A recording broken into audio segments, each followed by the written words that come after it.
যেই কোরআনের মালিক পবিত্র, যেই কোরআন পবিত্র, যার পরে নাজেল হয়েছে সেও পবিত্র, নাজেল হয়েছে পবিত্র রাত্রে।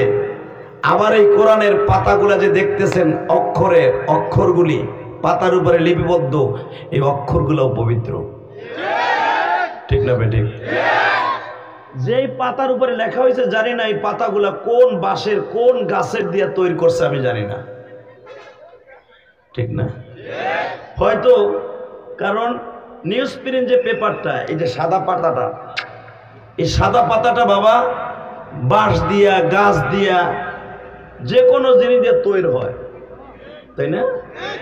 কিন্তু বাবা জানি না এটা কোন জায়গার থেকে তৈরি হয়েছে, কিন্তু এই কোরআন যেখান থেকে আসছে এটা আমরা জানি। জানি না? সাসে ঘুম ধরে বেড়েছে, বাগন বেশি লস খাইছে ঘুরে বেড়ায়, কিছুই বুঝতে আছে না বেড়ায়। এই কোরআনের যে কথাগুলি এগুলা কই থেকে এসে জানি না? যদি না জানেন আমি আপনাকে জানাই দেই, শোনেন। بل هو قرآن مجيد في لوح محفوظ।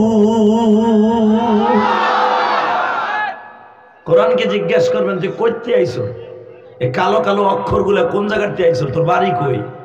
কোরআন উত্তর দেবে আমার বাড়ি লাউহে মাহফুজে। আল্লাহু আকবার।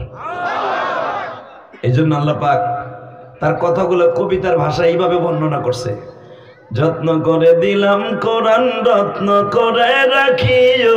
বলেন না, যত্ন করে দিলাম কোরআন রত্ন করে রাখিও, আমার কথা মনে হলে কোরআন খুলে পড়িও, আমার কথা মনে হলে।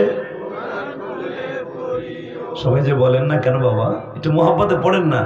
যত্ন করে দিলাম কোরআন রত্ন করে রাখিও, আমার কথা মনে হলে কোরআন খুলে পড়িও। আমার কথা মানে কার কথা? সবাই যেদিন ভুলে যাবে কোরআন তোমায় ভুলবে না, সবাই যেদিন ভুলে যাবে কোরআন তোমায় ভুলবে না, ঠিক মতো পড়িলে কোরআন বেহেশতে তোমার ঠিকানা। বাজানরে আমি আপনাদের কাছে অনুরোধ করে যাই গো বাবা, যদিও দেখতেছেন এই কোরআনটা পাতার কোরআন, কালো কালো অক্ষর, লাল লাল অক্ষর, কিন্তু বাজান রে এই কোরআনের বাড়ি হলো লাউহে মাহফুজে। লাউহে মাহফুজ এমন একটা জায়গা, যেই জায়গাটা হইতেছে আমার মাওলার ডাইন পায়ের নিচের জায়গাটা। আমার আল্লাহ দুইটা কদম দুইটা জায়গায় দিয়ে বসে আছে বাজান। একটা কদম হলো বাইতুল মামুরের উপরে, যেটা হলো ফেরেশতাদের কিবলা। এই সুবহানাল্লাহ, জোরে কোন।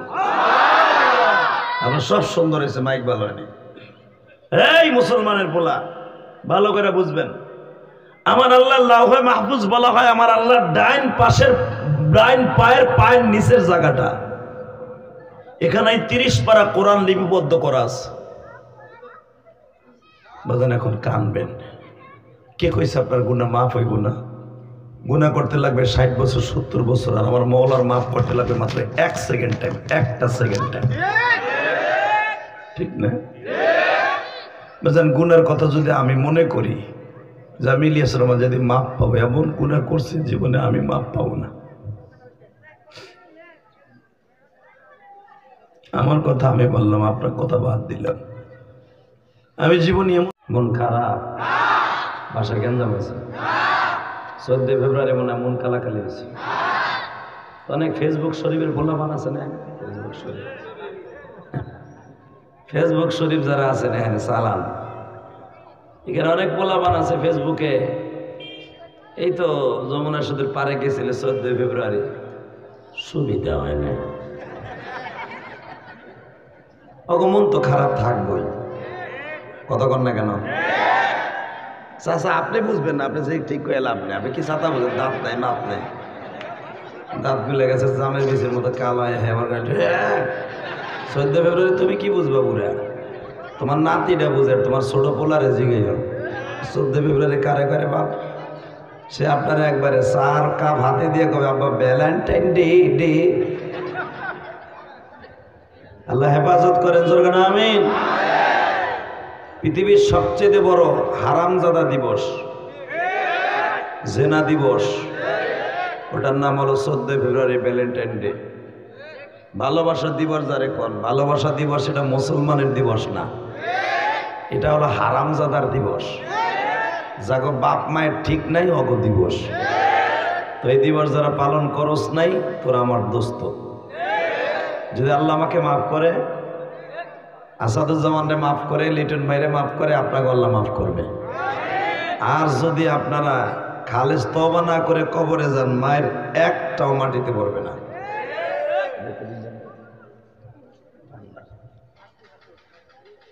আমি জানি আপনারা অত্যন্ত ভালো মানুষ, টাঙ্গাইলের মানুষ অনেক ভালো মানুষ। শুধু একটা কথার উত্তর দিবেন, এই জমিনে কি থাকতে পারবো? থাকার সিস্টেম আছে? আরে আমার নবী যেই বছর বিদায় নিয়ে যাবেন, যেই বছর বিদায় নেবেন, রবিউল আউয়াল মাসের 12 তারিখ। কয় তারিখ?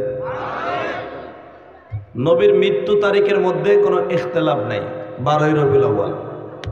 কিন্তু জন্ম তারিখের মধ্যে মতনৈক্য আছে। কেউ বলেন 8 তারিখ, 9 তারিখ, 10 তারিখ, 11 তারিখ, 12 তারিখ। 4টা কওল আছে রসুলের জন্মের তারিখের মধ্যে। আর ওই জামানায় কারো জন্মের কথা কেউ লিখে রাখতো না। কিন্তু মৃত্যু তারিখ যখন হয়, তখন তো আমার নবীর 1.25 লক্ষ সাহাবী দুনিয়ায় জীবিত। নবী কয়টায়, কয় মিনিটে, কোন সময় এ জীবন ত্যাগ করছেন, এটাও সাহাবীরা লিখে রাখছেন। লেডিসের গোষ্ঠী, যে মহিলা কথা কইবার গালের মধ্যে তুলা ঢুকাইয়া ব্যান্ডেজ করে থুয়ে দাও, কঠিন মাল। এটি অটো ওইব মানে বাড়ি যেও বেটারে জ্বালা এই বিডিগুলি কথা কম না কেন? এই বিডি ভয় নাই যে এতগুলো হাজার হাজার মানুষ, পুরুষগুলো একটা পুরুষও কথা কয় না, আমি লেডিস কিনলে কথা কই। আর এইগুলো তো ওই রমিনি কথা কন না কেন? গ্যাঞ্জাম লাগলে 3 বাড়ির বিডিরা জানে।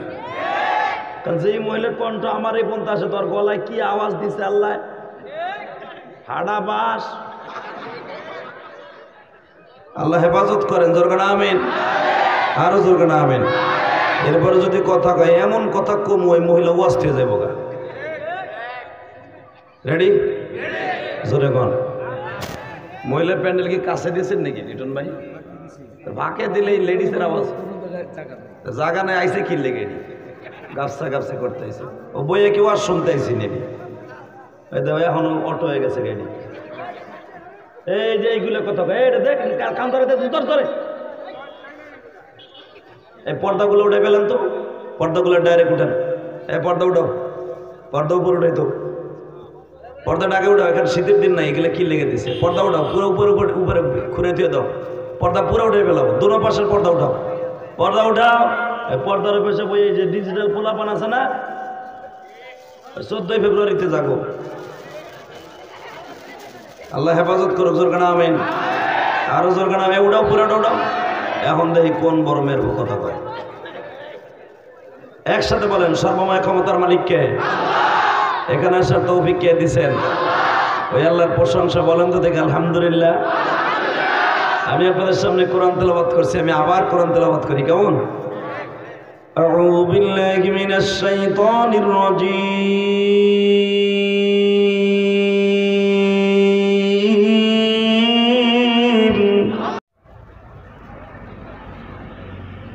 বিসমিল্লাহির রহমানির রহিম।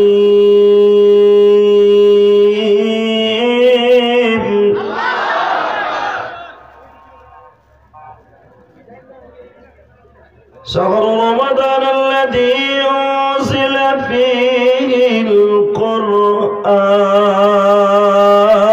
القرآن هدى للناس وبينات من الهدى والفرقان الله أكبر। আমি কোরআন নাযিল করছি, এই যে কোরআনটা দেখাই দিই, দেখছেন তো সারা জীবন। এই কোরআনটা নাযিল করছে আমি রমজানের পবিত্র সেই রাত্রে, কদরের রাত্রে। মারহাবা কোন কিরে, পর্দাগুলো উঠলো না আল্লাহর ওলিরা? ওই বান্দা লাগবে না, পুরো ঘুরে রেখে দেন না উপরে, ওই সামিয়ানের উপর দিয়ে উল্টে রেখে দাও। বান্দা লাগবে কেন? একবার উল্টে ফেলাও। আল্লাহ, শুধু আমার দিকে তাকান। এই কোরআনটা কার? হ্যাঁ, এই কোরআন এমন একটা শব্দ যে কোরআনের বিরুদ্ধে যদি কেউ কথা কয়, এখনো পর্যন্ত অনেক মুসলমান আছে জীবন দিতে প্রস্তুত। ঠিক না ঠিক? এই কোরআনটা আল্লাহ যখন প্রেরণ করেন, কোরআন যার পরে নাযিল করছে সেও পবিত্র, কোরআনটা সেও পবিত্র।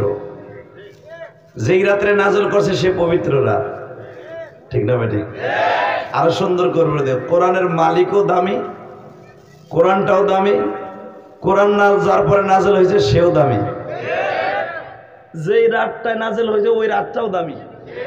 আল্লাহ সেই কথা বলেন, শাহরু রমাদান আল্লাযী উনজিলা ফীহিল কুরআন হুদাল লিন-নাস, আমি মানুষের হেদায়েতের জন্য বাইয়িনাতিন মিনাল হুদা ওয়াল ফুরকান, ইহুদি নাসারাদের মাঝখানে পার্থক্য বুঝাবার জন্য, দ্বীন ইলাহি কাকে বলে এটা বুঝাবার জন্য আমি কোরআন নাযিল করেছি। মারহাবা কোন টন ব্যাস বাড়ায়, টন ব্যাস বাড়া, টন বাড়া, মাস্টার বাড়া, হালকা একসাথে ইকো অফ থাকবে, ইকো টোটাল অফ। একসাথে বলবেন, যেই কোরআনের মালিক পবিত্র, যেই কোরআন পবিত্র, যার পরে নাযিল হয়েছে সেও পবিত্র, নাযিল হয়েছে পবিত্র রাত্রে। আবার এই কোরআনের পাতাগুলা যে দেখতেছেন, অক্ষরে অক্ষরগুলি পাতার উপরে লিপিবদ্ধ, এই অক্ষরগুলোও পবিত্র। ঠিক না ঠিক? যেই পাতার উপরে লেখা হয়েছে জানি না এই পাতাগুলা কোন বাঁশের কোন গাছের দিয়ে তৈরি করছে আমি জানি না। ঠিক না? হয়তো কারণ নিউজ প্রিন্ট যে পেপারটা, এই যে সাদা পাতাটা, এই সাদা পাতাটা বাবা বাঁশ দিয়া, গাছ দিয়া, যে কোনো জিনিস দিয়ে তৈরি হয়, তাই না? কিন্তু বাবা জানি না এটা কোন জায়গার থেকে তৈরি হয়েছে, কিন্তু এই কোরআন যেখান থেকে আসছে এটা আমরা জানি। জানি না? সাথে ঘুম ধরে বেড়েছে, বাগন বেশি লস খাইছে ঘুরে বেড়ায়, কিছুই বুঝতে আছে না বেড়ায়। এই কোরআনের যে কথাগুলি, এগুলা কই থেকে এসে জানি না? যদি না জানেন আমি আপনাকে জানাই দেই, শোনেন। বাল হুয়া কুরআনুম মাজিদুন ফি লাওহিম মাহফুজ। কোরআনকে জিজ্ঞেস করবেন তুই কইতে আইছো, এই কালো কালো অক্ষরগুলা কোন জায়গাতে আইছো, তোর বাড়ি কই? কোরআন উত্তর দেবে আমার বাড়ি লাওহে মাহফুজে। আল্লাহু আকবার। এইজন্য আল্লাহ পাক তার কথাগুলো কবিতার ভাষায় এইভাবে বর্ণনা করছে, যত্ন করে দিলাম কোরআন রত্ন করে রাখিও, বলেন না, যত্ন করে দিলাম কোরআন রত্ন করে রাখিও, আমার কথা মনে হলে কোরআন খুলে পড়িও, আমার কথা মনে হলে। সবাই যে বলেন না কেন বাবা, একটু মহব্বতে পড়েন না।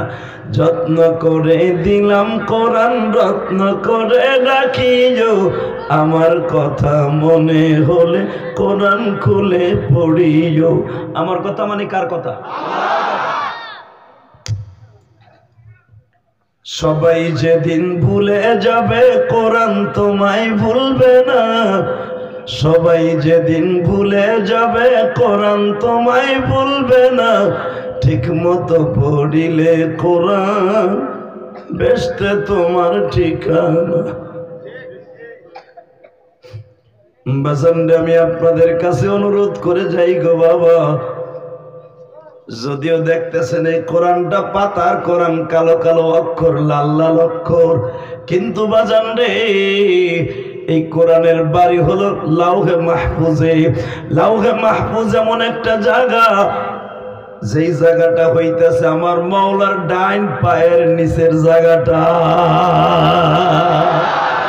আমার আল্লাহ দুইটা কদম দুইটা জায়গায় দিয়ে বসে আছে বাজান।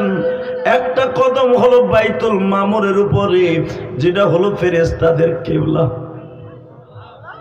এই সুবহানাল্লাহ জোরে কোন। আমার সব সুন্দর হয়েছে, মাইক ভালো হয়নি। এই মুসলমানের পোলা ভালো করে বুঝবেন, আমার আল্লাহ লাউহে মাহফুজ বলা হয় আমার আল্লাহর ডাইন পায়ের নিচের জায়গাটা। এখানে 30 পারা কোরআন লিপিবদ্ধ করা আছে।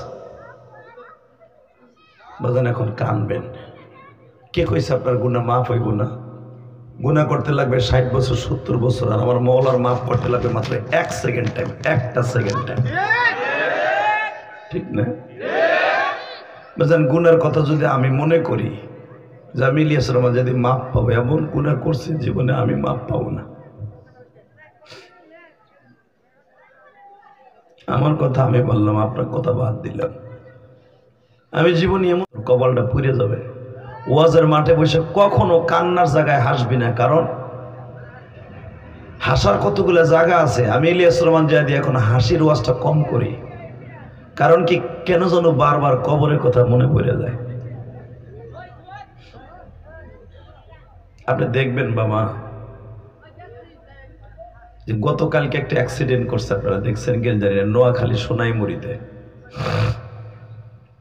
গ্যাস পাম্পে গ্যাস আনতে গেছে, সিএনজি ড্রাইভার 3 জন যাত্রী। আল্লাহ গো, এমন মৃত্যু থেকে আমার ভাইদেরকে হেফাজত করেন। এই জন্য যখন গ্যাস নেবেন আপনার একটা সতর্কমূলক সুন্নাত তরিকা দাওয়াতটা দিয়ে যায়। গ্যাস যখন সিএনজি হোক আর গাড়ি হোক, গাড়ির মধ্যে বসে থাকবেন না। মৃত্যু হইলেও হয়ে যাবে, যেটা কেমন মৃত্যু যে কালেমাটা নসিব হইল না। বাজান গ্যাস নিতেছে, গ্যাস ঢুকতেছে, মনে হয় গ্যাসের প্রেশারটা একটু বেশি ছিল। মাত্র 30 সেকেন্ডের ভিতরে পুরা গ্যাসের বোতলটা বাস্ট হইয়া সিএনজিটা মানে একবারে কাগজের ঠোঙ্গার মতো টুকরা টুকরা হয়ে গেছে।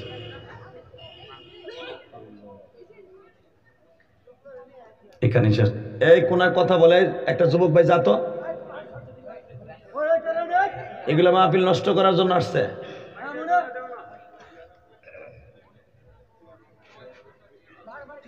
আল্লাহ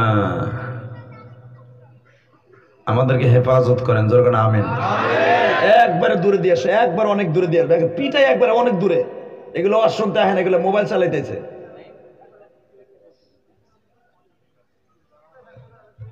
বাজানরে আমি আরো সুন্দর করে বলে দিয়ে যাই।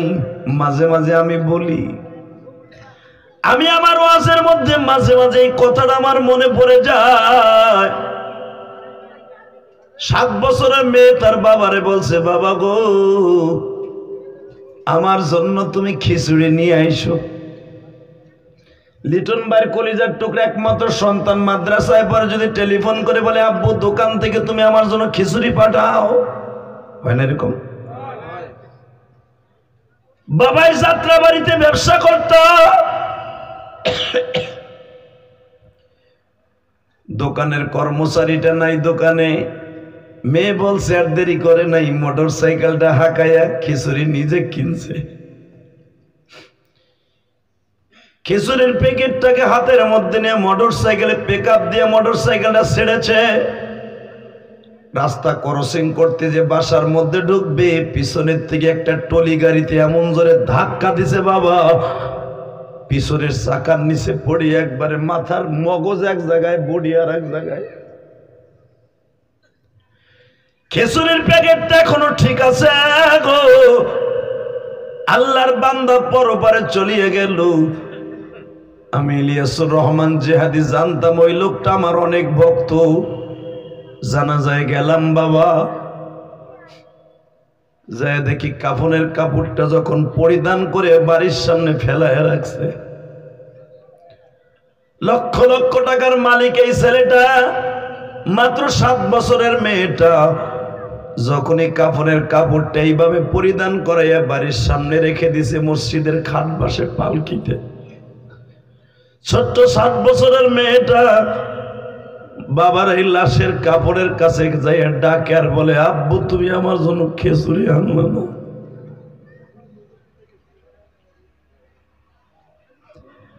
আমার চোখে এখনো পর্যন্ত এই দৃশ্য ভাসে গো ভাই।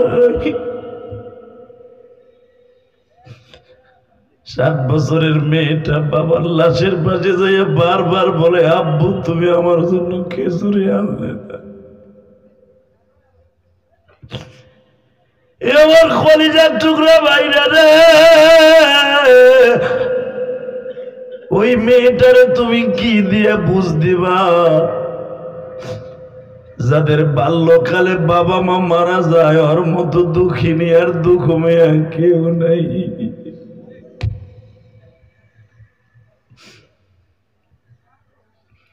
এই যে মাহফিলে তোমাদের যারা আয়োজন করছে, লিটন ভাই, আমি শুনলাম তার জনম দুঃখিনী বাবা নাই, মা আছে। আজকে তার বাবার রুহের মাগফিরাতের জন্য ওয়াজের আয়োজন। আজকে টাকা পয়সার অভাব নাই, বাড়িটা কত সুন্দর করছে বাবা গো।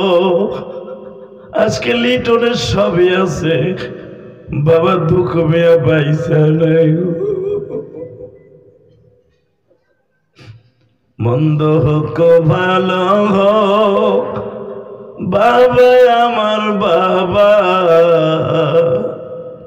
পৃথিবীতে বাবার মতো আর আছে কে?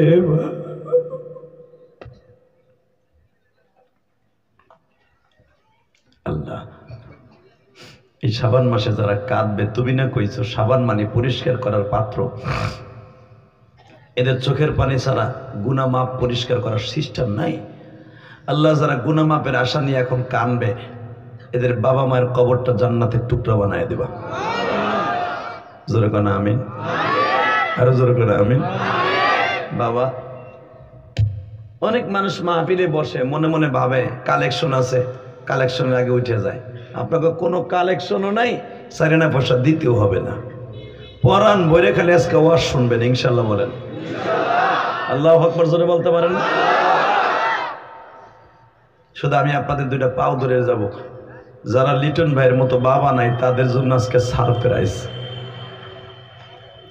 এই যে আজকে মাহফিলের সভাপতি, আর বাবা একজন মুক্তিযোদ্ধা, মুক্তিযুদ্ধের সন্তান, আলেম, ওরও বাবা নাই। তুমি আলেম হওয়ার, হাজি হওয়ার, গাজী হওয়ার, জাহেল হও, পৃথিবীতে বাবার মতো না। ওর বাবা আছে, কে জানে বললো আব্বা নাই। এই তো আমি শুধু বলতে চাই, এই পৃথিবীতে যাদের বাবা নাই ও বুঝবে বাবা কি জিনিস। কথা ঠিক না বেঠিক? আপনাকে টাঙ্গাইলে আমার একজন আল্লাহর বান্দি, কেমনে নাম্বার পাইছে আমি জানি না, আমার সে কালকার থেকে আমারে বারবার ফোন দিতে সাহস পায় না। আমার পিএস এর কাছে মেসেজ দিচ্ছে, হুজুর একটু বলবেন আমারও বাবা নাই, আমার মা ব্রেন স্ট্রোক করে ঘরে পড়ে রয়েছে।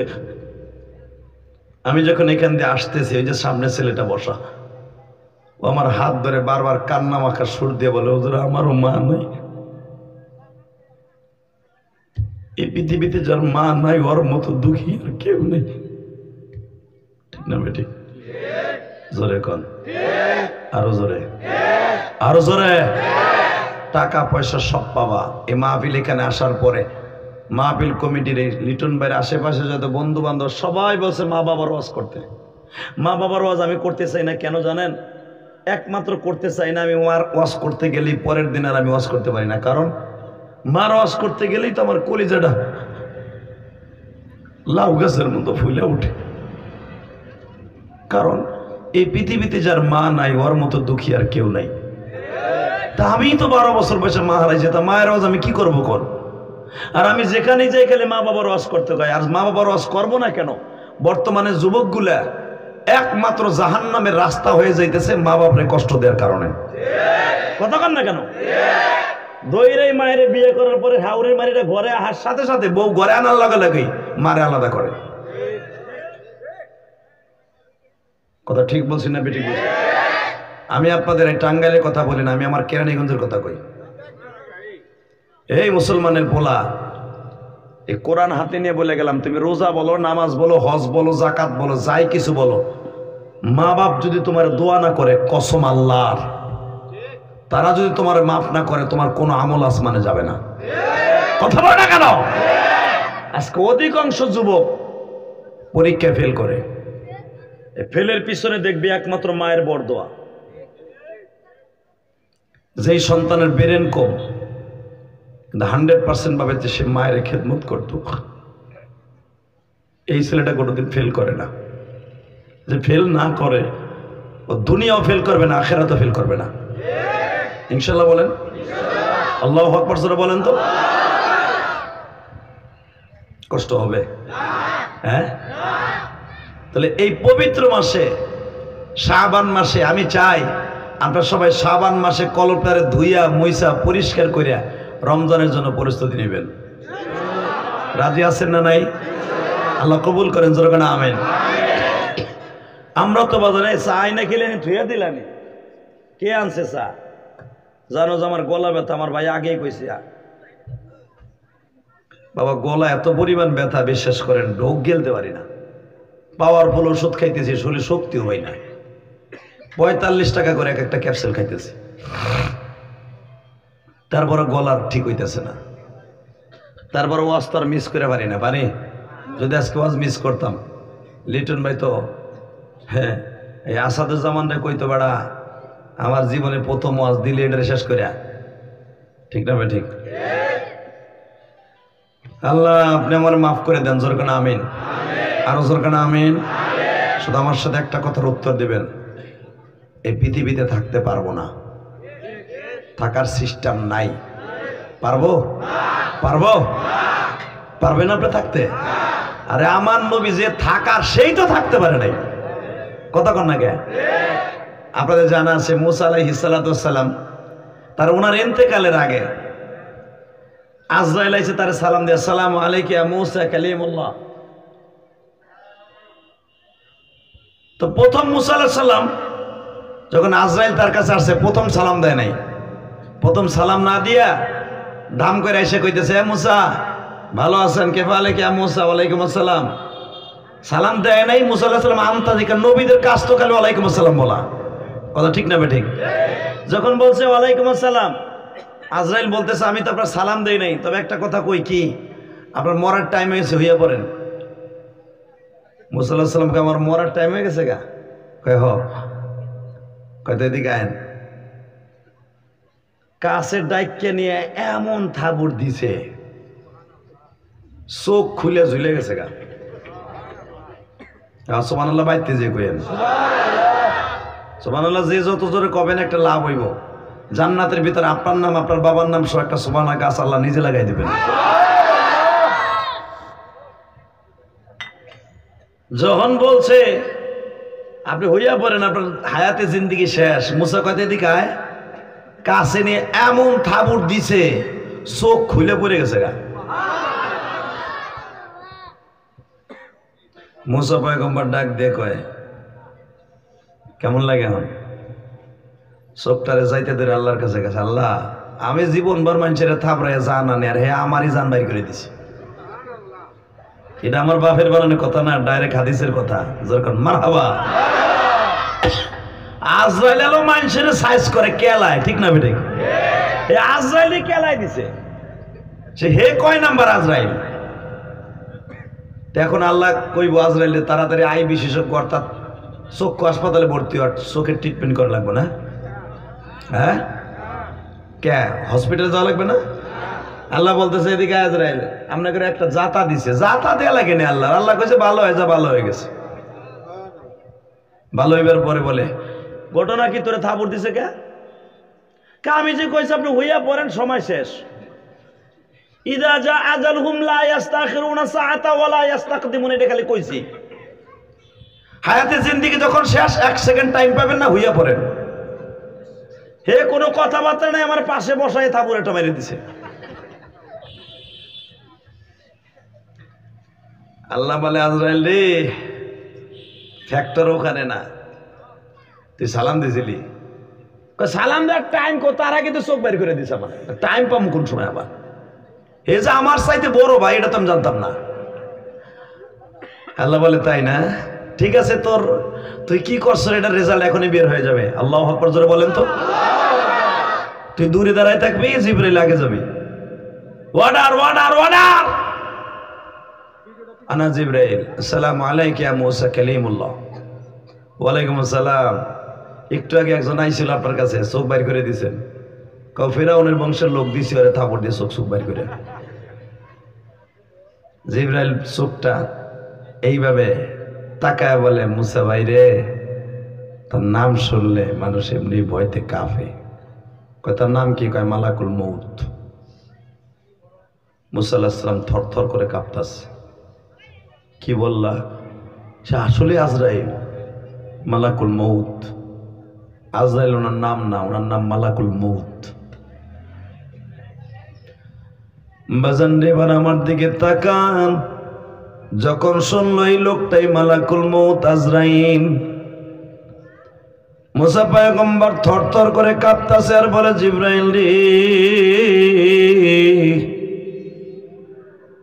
আমি তারে একটা থাবুর দিছি, আমার ভুল হয়ে গেছে। আমার জান কবজ করতে আসলে তো আমার সে অনেক মায়ের দিব। মৃত্যুর কষ্ট আমি কেমনে সহ্য করবো রে জিবরাইল?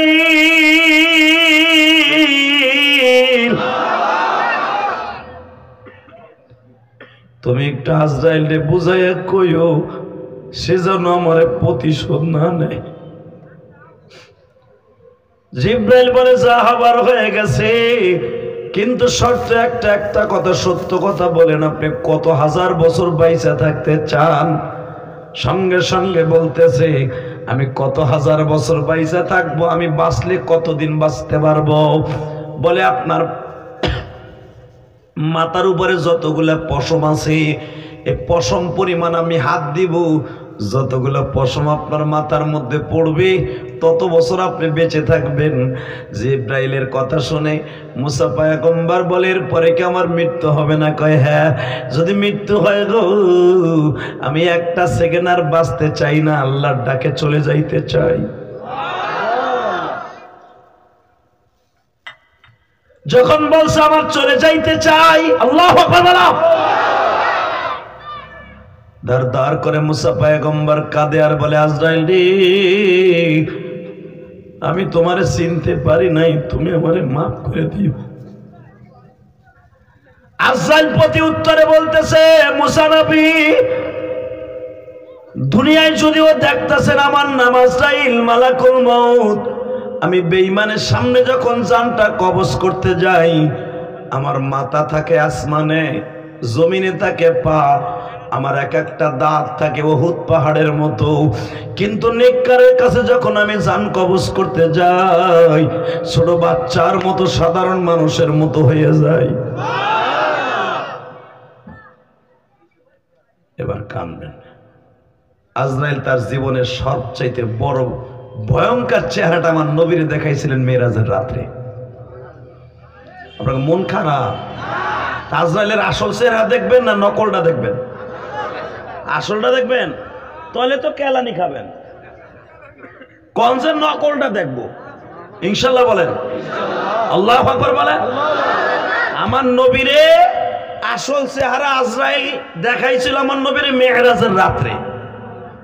আমার আল্লাহ চান নাই, আল বেদায়া ওয়ান নিহায়া কিতাবে দেখবেন, আমার নবীর অনেক রিকোয়েস্টে আমার নবীরে আজরাইল তার আসল চেহারাটা দেখাইছিল।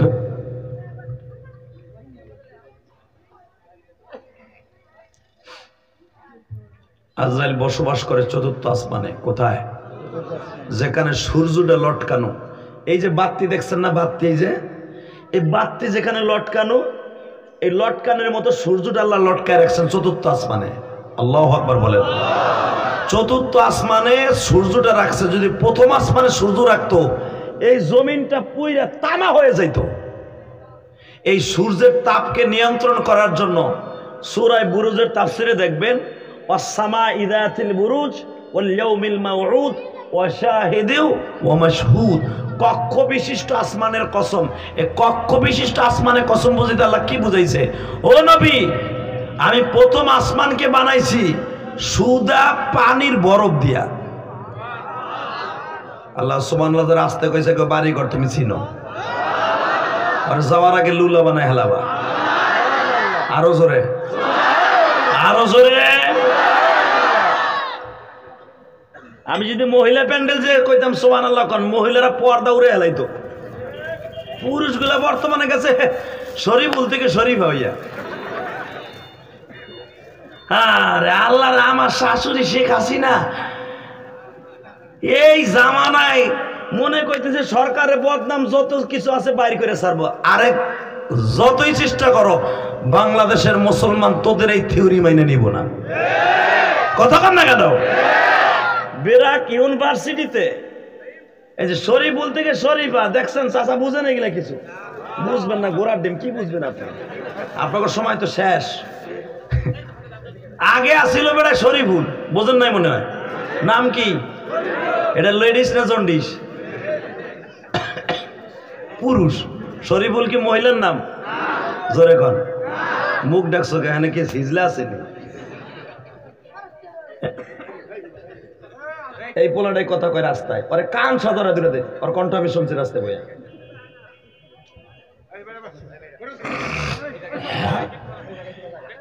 তাকানের দিকে এই তো দেখেন কি থিওরি চালু করা দিছিল। আল্লাহর শুকর, ওই সাতটার জন্য দোয়া করি যে প্রথম এটার উদ্ঘাটন করছে।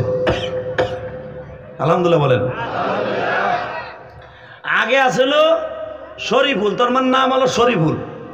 হঠাৎ করে উনি মনে মনে ভাবছে আমার এখন আর জন্ডিস জিন্দেগি ভাল লাগে না, আমি এখন লেডিস হব। লেডিস হবে কেমনে? মনে মনে কয়ে নিল যে আমি আজ থেকে আর পুরুষ না, মহিলা। বাস, মহিলা শুরু হয়ে গেল। নাউজুবিল্লাহ বললেন না? এটা কি মাইনে নেওয়া যায়? আর বর্তমানে এরা থিওরি চালু করতে চাইছিল, ওই যে শরীফুল ওইটারে ক্যাসাত করে কাটে দিয়া, এটা টান দিয়া। নাউজুবিল্লাহ বললেন না? অর্থাৎ হিজলা বানায় দিছে, হিজলা। এটা কোনোদিনও বাংলার জমিনে হবে না, যদি করেন না কেন? আমরা দেখছেন চট্টগ্রামে কয়েকদিন আগে সরকারের ভাবমূর্তি নষ্ট করার জন্য, এটা আমরা বুঝি, আদালতের মধ্যে জয় শ্রীরাম দিয়ে তারা স্লোগান দেয়।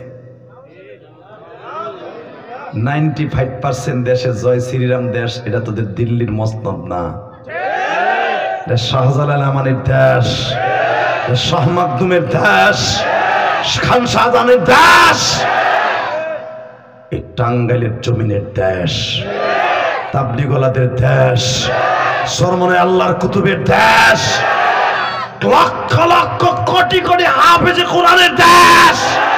এই দেশে যদি কোনো নাস্তিক মতবাদ চালু করতে চাস, জয় শ্রীরাম দিয়ে যদি কোনো কিছু চালু করতে চাস, জীবন দেবে বাংলার মুসলমান। তোদের এই আওয়াজকে কোনোদিন অ্যাকসেপ্ট করবে না। কথা ঠিক না বেঠা?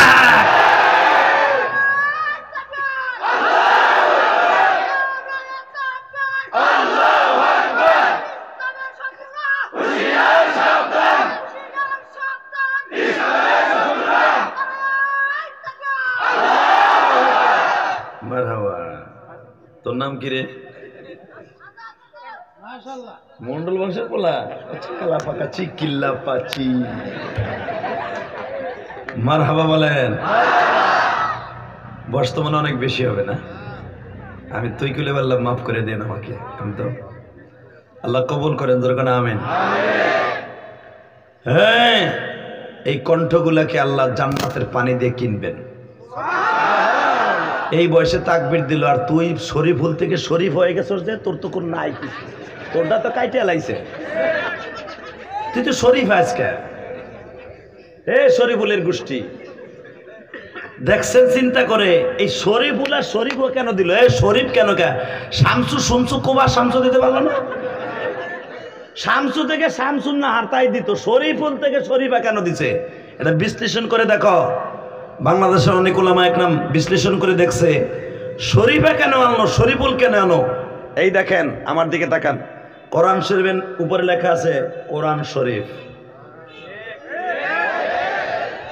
আল্লাহ যারা আস্তে কথা কয় বুবা বানাই ফেলবা। শরীফুল আর শরীফুল কি শরীফা কেন আনলো? ষষ্ঠ মস্তিষ্কে চিন্তা করে দেখো, কে কুদ্দুস থেকে কুদ্দুসা বানাইতে পারলো না? শামসু থেকে কোবা শামসু বানাইতে না, শামসুন নাহার বানাইতে পারলো না। এখানে কোরআন শরীফ, শরীফ থেকে শরীফা কেন এই শব্দটা ইউজ করছে ওরা? জানে শরীফ মানে সবচেয়ে পৃথিবীর দামি শব্দ। এই শব্দটা ইউজ করা হয়েছে পৃথিবীর শ্রেষ্ঠ শব্দ কোরআন শরীফ, হাদিস শরীফ, মক্কা শরীফ, মদিনা শরীফ, মাজার শরীফ, কবর শরীফ। কথা বলে না কেন? পৃথিবীর সর্বশ্রেষ্ঠ জায়গা কাবা শরীফ, মসজিদে আকসা শরীফ। এরা চিন্তা ভাবনা করে শরীফ শরীফে বাইর করছে।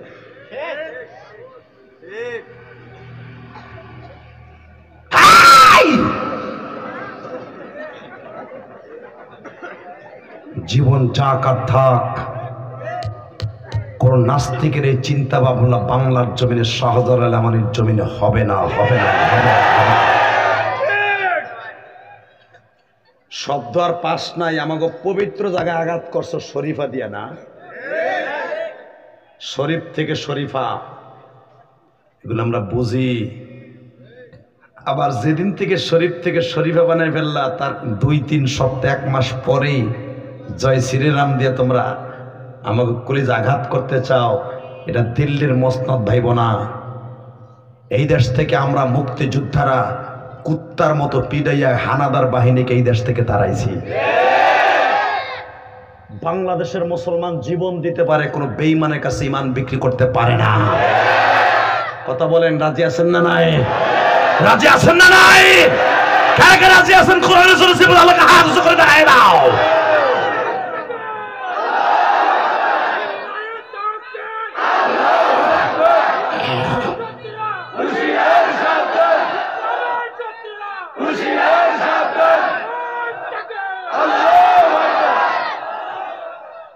দাঁড়াই করে তাকবীর দেন যায় না? মাঝখানে কে আছো? দাঁড়াও তো। মাঝখানে যে তাকবীর দিছো, দাঁড়াও, খাড়াও, মাথা টান করো, মোরের মতো দাঁড়াও। কে হলো? হিজল হয়ে গেছো কেমন? শরীফ হয়ে গেছো? জোরে মারো।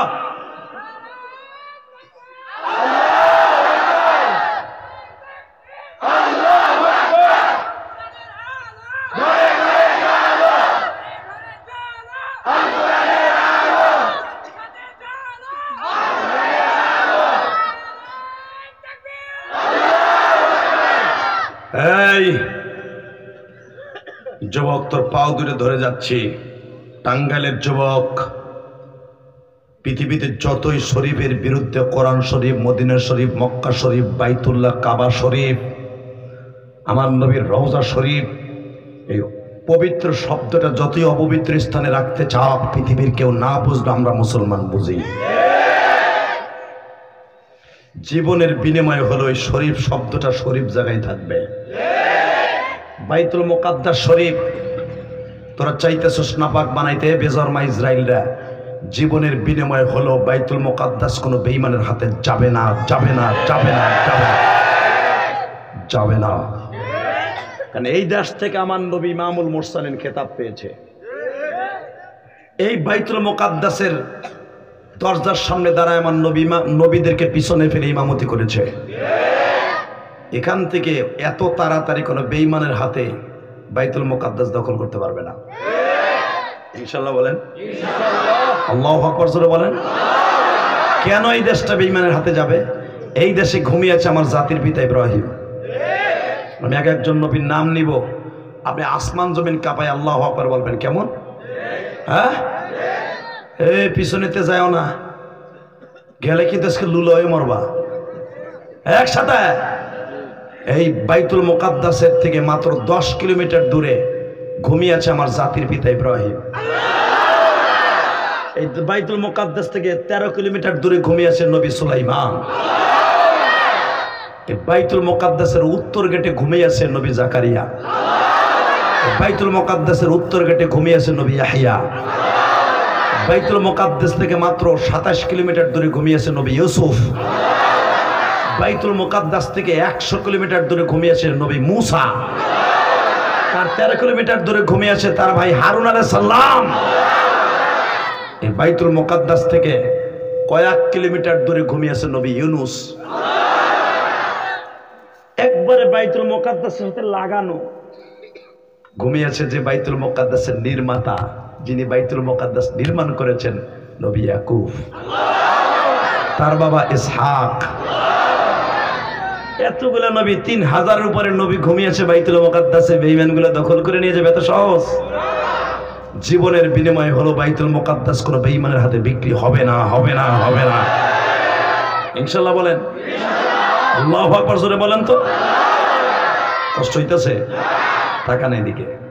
আমার নবী যখন মিরাজের রাত্রে বাইতুল মুকাদ্দাসে যায়, এখানে যাওয়ার পরে দেখে 1,24,000 পয়গম্বর সবাই নবীর পিছনে কাতার দিয়ে দাঁড়ায় গেছে। 3টা জায়নামাজ খালি। কয়টা? জোরে কর, আরো জোরে, জোরসে বলো। জোর হলো না, আরো জোরে। ইলেকশন আইতাছে উপজেলার।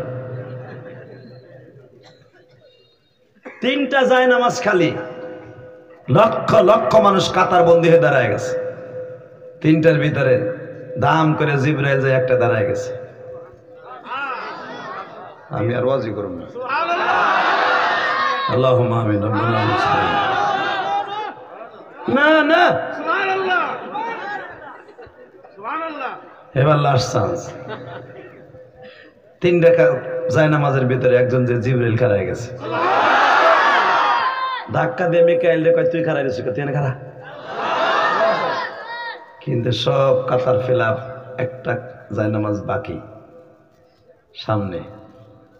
আমার নবী ওইখানে দিয়ে জিবরাইলের পাশে ধাক্কা ধাক্কি করতেছে, আমারে জায়গা দাও। কয় এখানে আপনার জায়গা না, আপনার জায়গা ওইখানে। আজকে বাংলার জমিনে আমার সেই নবীরে গালি দেয় চরিত্রহীন কইয়া। জীবনের বিনিময় হলো নবীরে যারা গালি দিবি জাগায়, এই যমুনা সেতুর ভিতরে, যমুনা সেতুর থেকে হাত পাও বাইন্দে ছাইরে দেবো। কি রাজি আছেন না? বাগানে দিকে জিবরাইল নবীর হাতটা ধরে সামনে দাঁড় করাই দিয়ে বলে, নবী গো, আপনার স্থান পিছনে নয়, আপনার সামনে দাঁড়াবে এমন কোন মারফত জন্ম নেই না।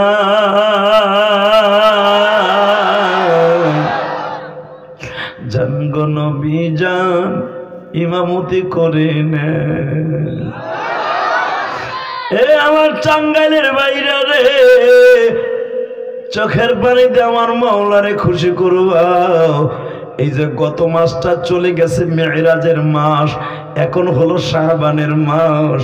আমার বিশ্ব নবী ওবাজান গত মাসে নামাজ আনছি, গত মাসের 3 তারিখ রোজার আয়াত নাজিল হয়েছে।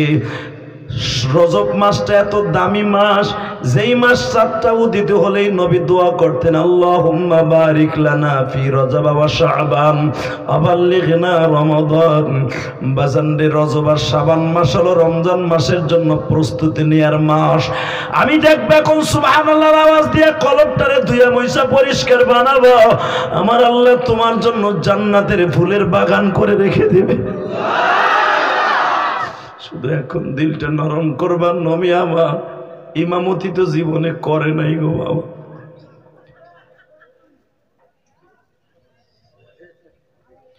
বিশ্বনবী আমার 2 রাকাত নামাজ পড়ায় দিলেন, ছোট্ট ছোট্ট সূরা দিয়ে নামাজ পড়ায় দিলেন। সালাম ফিরে দেখতেছি একজন মানুষ আমার পিছে নাই। বাজান এখন দিলটা নরম করবেন। যখন পিছনে তাকায় দেখে কেউ নাই, জিবরাইল বলে, নবী দেখেন তো এই মসজিদটা চিনেননি? নবী আমার বলে, আমি কি জীবনে কোনোদিন আসছি? নবী আপনার ক্যাটালগে লেখা আছে, সুবহানাল্লাযী আসরা বিআবদিহি লাইলাম মিনাল মাসজিদিল হারামি ইলাল মাসজিদিল আকসা। নবী এই যে সেই মসজিদে আকসা, নবীকে আমার জীবনে তাই নেই। নবী এই মসজিদটা ভালো করে দেখে নেন, এটা কিন্তু আপনার শ্বশুর বাড়ি।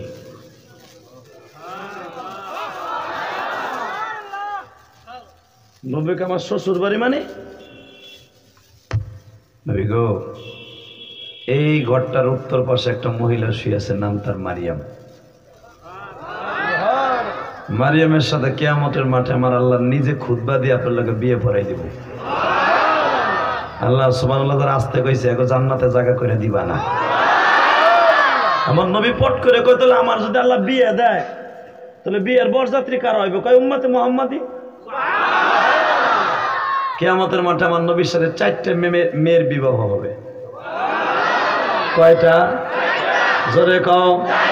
দাঁড়াই থাইকা বইয়া বইরা যেটায় যায় লুঙ্গি টান দাও।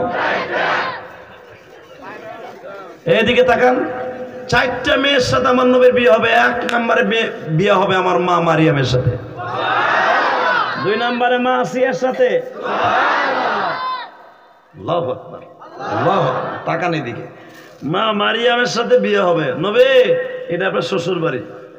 আপনার শ্বশুর পৃথিবীতে 4টা মানুষকে আল্লাহ দামি ঘোষণা দিয়েছে কোরআনে। ওই 4টা মানুষের আয়াত আমি কোরআন থেকে পড়তেছি। হ্যাঁ, আপনার জীবনে এত জোরে কোনদিন আল্লাহু আকবার বলেন না, আপনি খুশি করবেন তাদেরকে, তাদের গাড়িতে জান্নাতে যাবেন। রেডি?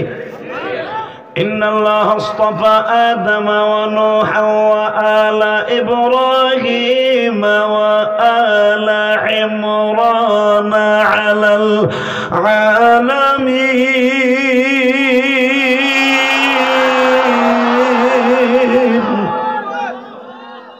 নি গলা ব্যথা করে একটু আওয়াজটা বাড়া রে বেটা।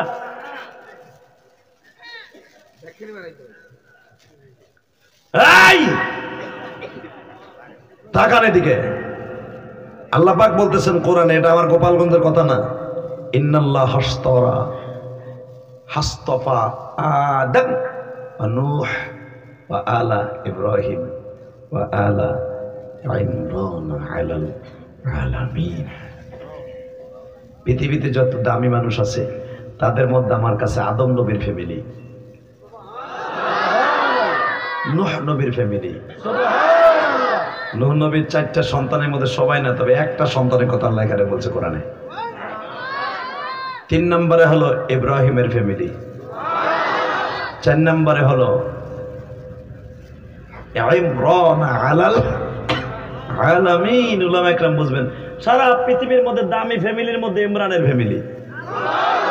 এই ইমরানই হলো বাইতুল মুকাদ্দাসের 55 বছর ইমাম ছিলেন। তারই ঔরসে জন্ম নিয়েছে পৃথিবীর শ্রেষ্ঠ নিসাইল আলামিন। সমস্ত মহিলাদের মধ্যে সবচেয়ে বড় পবিত্র একটা মহিলা নিসাইল আলামিন। সমস্ত পৃথিবীর মধ্যে দামি মহিলা, তার নাম মারিয়াম। এই দামি মহিলার সাথে আমার নবীর বিয়ে হবে। ওই বিয়ের বরযাত্রী আমরা হব।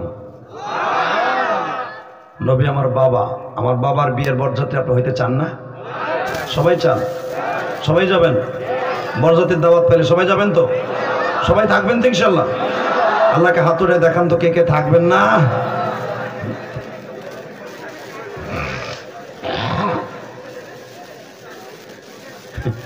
আমি জানি আপনারা উল্টাপাল্টা উঠে হেলাইছেন, তবে আপনারা সবাই থাকবেন, আমিও থাকবো, আপনিও থাকবেন ইনশা। লিটন ভাইও থাকবো। রাজি আছেন না? মারহাবা কর। যারা ওই বিয়ের বরযাত্রী হইতে চান, 3টে শর্ত। কয়টা? 1 নম্বরে জানের চাইতে বেশি ভালোবাসতে হবে আল্লাহর এবং আল্লাহ রসুলকে। বলে ইন কুনতুম তুহিব্বুনাল্লাহ ফাত্তাবিউনি ইউহিব্বুকুমুল্লাহ। না আমি বলি না, কোরআনে বলছে যখন। মারহাবা। ঈমান ঠিক রাখে আল্লাহ এবং আল্লাহ রসুলকে জীবনের সাথে বেশি ভালোবাসতে হবে। কয় নাম্বার? জোরে কোন? 2 নম্বরে 5 ওয়াক্ত নামাজ পড়িয়া, জীবনকে সুন্দর করিয়া, রোজা রাইখা, যাকাত ঠিক মতো দিয়া, বিবিরে পর্দায় রাইখা, নিজের জীবনকে হালাল ভাবে পরিচালনা কইরা মৃত্যুবরণ করা। কয় নাম্বার গেল? 3 নম্বরে হলো পৃথিবীতে যদি কখনো ইসলামের বিরুদ্ধে, শরিয়ত বিরোধী কোনো নাস্তিক কথা বলে, কোরআনের বিরুদ্ধে, ওর বিরুদ্ধে ঈমান নিয়ে ঝাঁপায় পড়া। এইটাই তো লাগবে আপনাকে লাগে। আমার এখন কবেন আপনি জিএমবি রাখড়া বানাইতেছেন না। বিশ্বনবী যদি জীবনে বসে থাকতেন, কোরআন আজকে এই ঘরে পর্যন্ত আসতো না। কথা বলেন না কেন? অনেক মনে করে দাওয়াত তাবলীগের কাজ, দাওয়াত তাবলীগের কাজ ফ্যান সাইরা দিয়া, পাতলা খাতা গায়ে দিয়া মসজিদে ঘুমায় থেকে দাওয়াত দিলি হয়ে যায়। কথা কন না কেন? আমার নবী জীবন ও তরবারি হাতে নিয়ে উহুদের মাঠে দাঁত ভাঙতো না। বদরের প্রান্তরে আমার নবী জীবনও জীবন দিত না, কথা ঠিক না বেঠা? 70 জন সাহাবী উহুদের মাঠে জীবন দিত না, হুনাইনের মাঠে সাহাবীরা জীবন দিত না। উহুদের মাঠ থেকে ঘুরে আসার পর আমার নবী জীবনে গোশত সবাই খাইতে পারে নাই। যেই মানুষটার গায়ে জীবনে মশা মাছি মরে নাই, ওই মানুষটা গোশত সাবানি দিলে গালটা ধরে বইয়া থাকতো। মা আয়েশা জিজ্ঞেস করতেন, ইয়া রাসূলুল্লাহ লেশ মাফি মুশকিল, কি হয়েছে হুজুর, আপনি কোন সমস্যা? আয়েশা রে কোনো সমস্যা নাই রে আয়েশা, সমস্যা একটাই, উহুদের মাঠের ভাঙা দাঁত দুইটা আমারে গোশত সবাই খাইতে দেন না। আমার কলিজার টুকরা মুসলমান ভাইরা রে, আমার নবী আয়েশাকে বলতেন, আয়েশা রে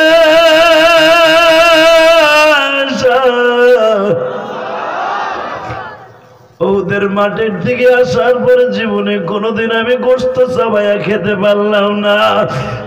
আয়েশা তুমি একটা জিনিস মনে রাখো আয়েশা,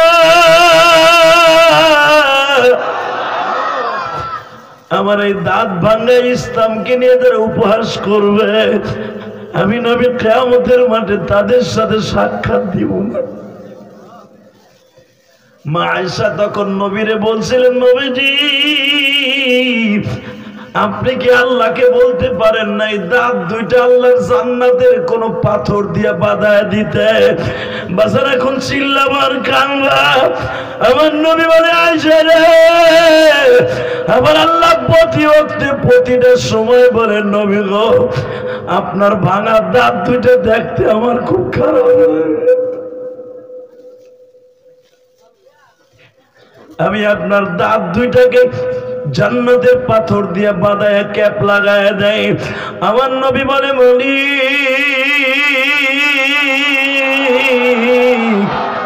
তুমি যদি আমার জান্নাতের ক্যাপ লাগায় দাও, আমার উম্মাদ গুলা ওই যে টাঙ্গাইল বসিয়া উম্মাদ গুলা যখন আমার ওয়াজ শুনিয়ে কাঁদবো, তারা আমার ভাঙা দাঁত দুইটা দেখতে চাইবো।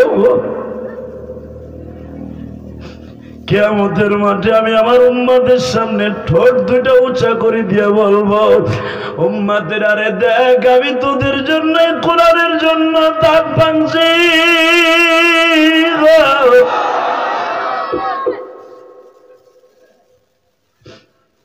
আল্লাহ তোমার নবীর কথা শুনে, তোমার নবীর বিবাহের বরযাত্রী হতে হলে তুমি নিজে বলেছ তোমার আর তোমার নবীর জীবনের চেয়ে বেশি ভালোবাসতে হবে। তাহলে একজন সেরা যদি আর একটা শরীরে ভালোবাসা যদি কাঁদতে পারে, তার বিরহ বেদনায়, আমার নবীর বেদনায় যারা কান্দে, এদেরকে আমার নবীর বিবাহের একটা সিটের কাটের ব্যবস্থা করে দিও। বাদান আমি জানি না কার মা নাই কার বাবা নাই, এই দুনিয়ায় যার মা নাই ওর মতো দুঃখ মেয়ে কি নাই। আমি ইলিয়াসুর রহমান জিহাদি 12 বছর বয়সে মা হারাইছি। শুধু আমি আপনাদের দুইটা পাও ধরে বলে দিয়ে যাই, গতকালকে যেখানে ওয়াজ করছি এক চেয়ারম্যান ছিল মাহফিলে আমাদের গোপালগঞ্জ, বিশ্বাস করেন আমি চেয়ারম্যান বহুত দেখছি, কিন্তু এই চেয়ারম্যানের মধ্যে এরকম মা হারাইয়া কান্দা আমি চেয়ারম্যান ওয়াজে দেখি নাই। সে স্টেজে বসে নাই, বসছে নিচে, ওই যে আমার ভাই যেখানে বসে আছে ওইখানে বসছে, কিন্তু আমি তো জানতাম না এটা চেয়ারম্যান। এমন কান্দা কানছে রে ভাই, কোরআন হাতে নিয়ে বলছি। আসাদুজ্জামান ভাই মুনাজাতের আগে দেখি মানুষ বলতেছে, যখন আমি বলছি আগামী বছর প্যান্ডেলে খরচটা কে দেবে, দিয়ে ওই লোকটা আগে দাঁড়াইছে, বলতেছে হুজুর আমাকে চেয়ারম্যান সব, ওই লোক চেয়ারম্যান, সুবহানাল্লাহ বলেন না? মানে ওই লোকটার আমি সবচেয়ে বেশি কাঁদতে দেখছি বয়ে বয়ে, এই পাকা দাড়ি, মনে হইতেছে একটা সাধারণ একটা মানুষ। লাস্টে কি করছে জানেন? আমার হাত ধরে আজকে আল্লাহর কসম করে বলি, আজকেও আমারে ফোন দিছে, ভাই হুজুর আমি আপনার মায়ের মসজিদে গতকালকে 2000 টাকা দিয়েছিলাম মনে আছে, আর প্যান্ডেলের খরচ দেবে আগামী বছর আমি ওয়াদা করছি, এবং আপনার ওয়াজের টাকাও আমি দেব। কারণ আমার জীবনে এইভাবে কোনোদিন 1.5 ঘন্টা বয়ে বয়ে কান্দি নাই। যুবক ভাই আমি অসুস্থ শরীরে তোর একটা কথা বলে দিয়ে যাই, আমার ওয়াজ শুনে এই জন্য কান্দে মানুষ, এর পিছনে একটা মাত্র কারণ, আমার এলেম কালাম কিচ্ছু নাই, আমার কণ্ঠ তেমন সুন্দর না, আমার সাথে ভালো কণ্ঠওয়ালা বক্তা বাংলাদেশে আছে, কিন্তু আমার ভিতরে আল্লাহ একটা জিনিস দিছে, যেই জিনিসটা অন্য বক্তার ভিতর দেয় নাই। আমি যে দরদ নিয়ে কথা বলি, আমার এটা একটা অভিনয় নাই, কোরআন থেকে বলি। আমি যখন কথা বলি তখন আমার ভিতরে কথাগুলো বলি। আমি নিজে কান্দি, জনগণ কান্দে, আল্লাহ কান্দায়। তার ভিতর কারণ একটাই, আমি যে ছোট্টকালে মা হারাইছি, মা যে বারবার বলতে, ইলিয়াস রে তুই যদি আলেম হস, তোর কথা শুনে কত যুবক কানবো। আমি আমার মার কথা বিশ্বাস করি নাই, কসম আসাদ ভাই, আমি কোনোদিনও বিশ্বাস করি নাই। এই মা আমার কথা শুনে মানুষ কানবো কেন? এই লিটন আজকে লাখপতি কর, কোটিপতি হোক, জায়েদ ভাইয়ের পিছনে একমাত্র তার মায়ের দোয়া, তার বাবার দোয়া। যায় নামাজে বসে যদি দুঃখিনী মা কোনো একটা দিন চোখের পানি ফেলায় বলে, আল্লাহ আমার আব্দুল্লাহ রে ভালো রাখো, আমার আসাদ রে ভালো রাখো, আমার আব্দুর রহমান রে ভালো রাখো, আর টাকার মালিক বানাই দিও। আমি কোরআনে হাত রেখে বলছি, তুই একদিন কোটি কোটি টাকার মালিক হবি, যদিও তোর মা বাপ বাইচা না থাকে। যেটা আমি ইলিয়াস রহমান জিহাদি, ওই যে আমার আগের বক্তা বলে গেছে না, যে ওনার জীবনের যত উপার্জন আছে সব দিয়ে একটা মসজিদ মাদ্রাসা বানাইছে। আমি 4 কোটি টাকা খরচ করে শুধু একটা মসজিদই বানাইছি। ওই যে দেখে আসছে, ওরা জিজ্ঞেস করো, এই যে আমার আগের বক্তা দেখে আসছে সানাউল্লাহ সাইফি ভাই, ও তো আপনার এলাকার ছেলে। এই আমি 4 কোটি টাকা খরচ করে মসজিদ বানাইছি, কেন জানো? আমার মা আমারে 12 বছর বয়সে বলছিল, ইলিয়াস রে যদি কোনোদিন টাকার মালিক হস, একটা মসজিদ বানাবি। আমার নানা ছিল আল্লামা শামসুল হক, ফরিদপুরে হাতে করা ছাত্র। গোপালগঞ্জের ভিতরে, আমার গোপালগঞ্জের ভিতরে 2টা সিংহপুর জন্ম নিয়েছে।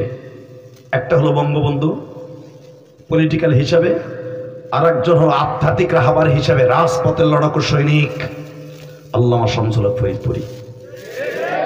আইয়ুব খানকে বলেছিল, আইয়ুব খান টাকার দ্বারা গরু ছাগল কুত্তা বিলাই কিনতে পাওয়া যায়, শামসুল হককে কিনতে পাওয়া যায় না।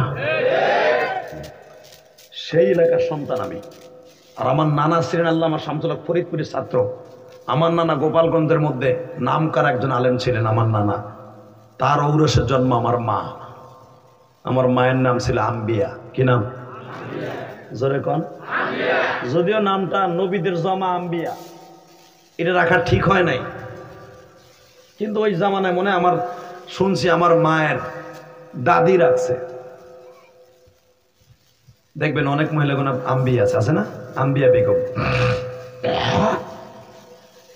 আম্বিয়া বেগম, আম্বিয়া আক্তার, এরকম আছে না, কিন্তু নামটা কিন্তু ঠিক না। কারণ নবী হলো 1 বছর, আম্বিয়া হলো বহু বছর। তো নবীরা, মহিলারা তো নবী না, এই জন্য নামটা এভাবে রাখা ঠিক হয় না। তো আমার মার নাম তো আম্বিয়া বেগম। তো আমার মা আম্বিয়া,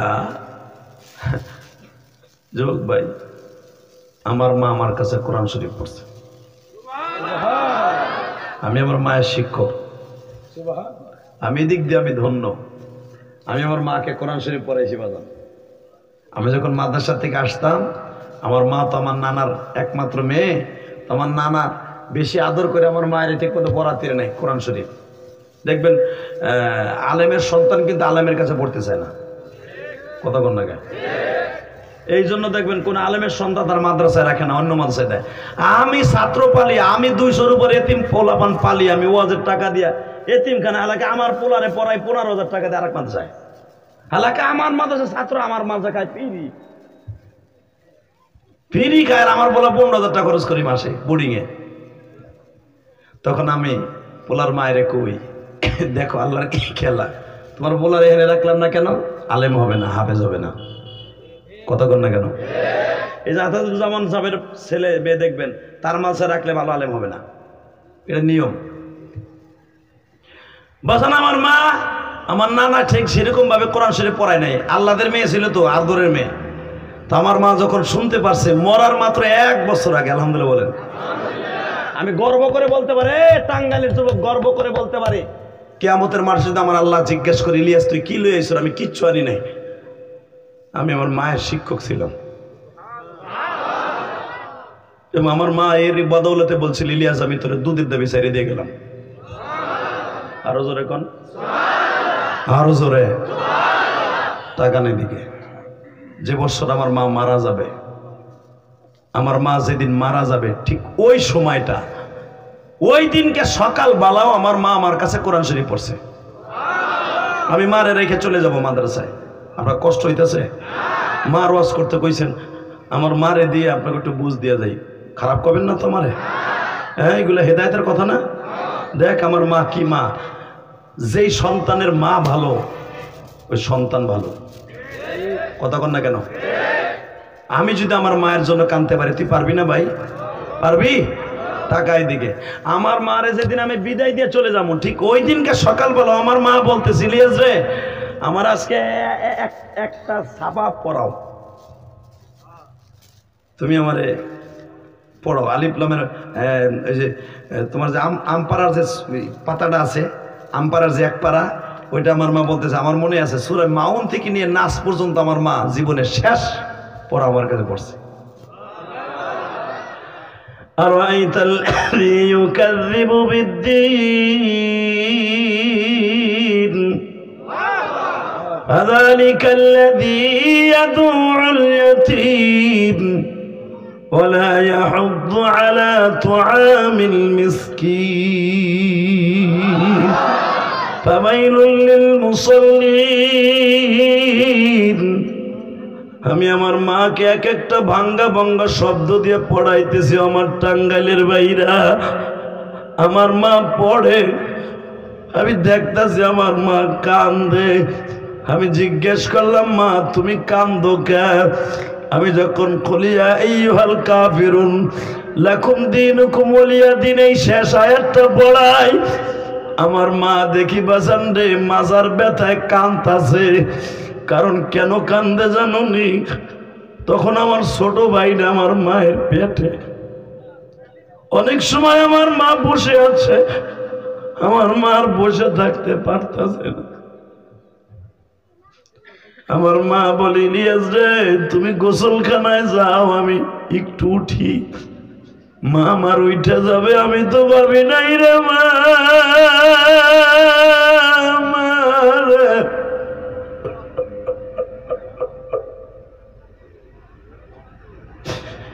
এইটাই আমার মায়ের জীবনের শেষ ওঠারে ভাই।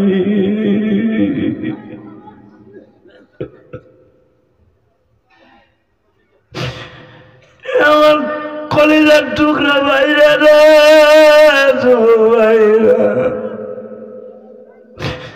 মহিলা প্যান্ডেলে আমার মায়েরা বাচ্চা জন্ম দেয়, মারা জানে কত কষ্ট।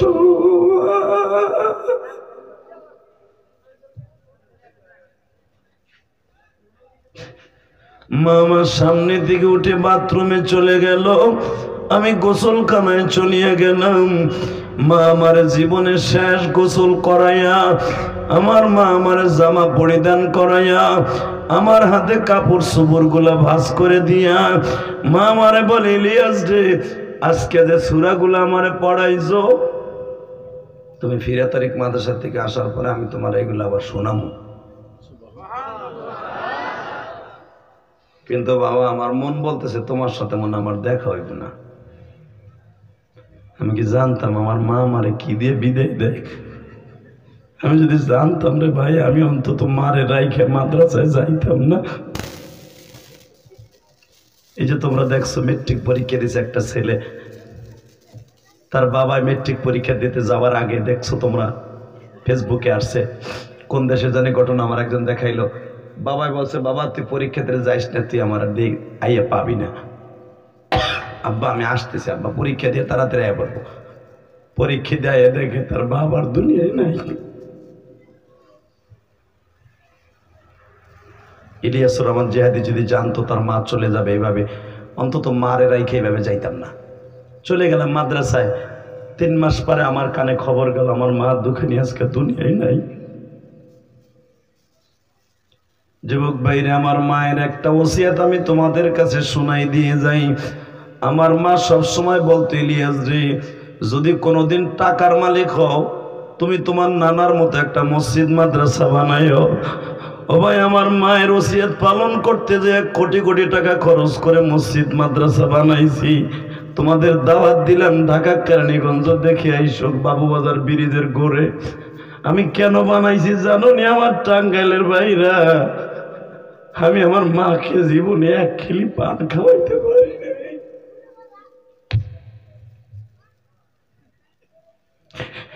জীবনে কোনদিন আমার মারে আমি ইলিয়াস রহমান জিহাদি এখন তোমরা আমার কাছে আসো, জীবনে কোনদিন আমার মাকে একটা বিস্কুটের টুকরাও খাওয়াইতে পারি নাই রে মা। আমার মালিক বলছে তোমরা যদি মসজিদ মাদ্রাসা বানাও আমি আল্লাহ তোমাদের মা বাবার জন্য জান্নাতের বাগান বানিয়ে দিব। ভাই তাহলে আমার সাথে ওয়াদা দে ভাই, এই শাবান মাসে বিশ্বনবী বলছে তোমরা কোনোদিন যদি রোজার মাসে রোজা কবুল করাইতে চাও মা বাবার সাথে বেঈমানি করবা না।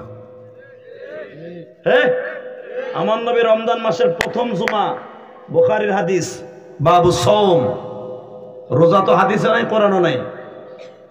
হ্যাঁ, রমজান রমজান আছে, রোজা নাই। এই মুসলমানের পোলা, সওম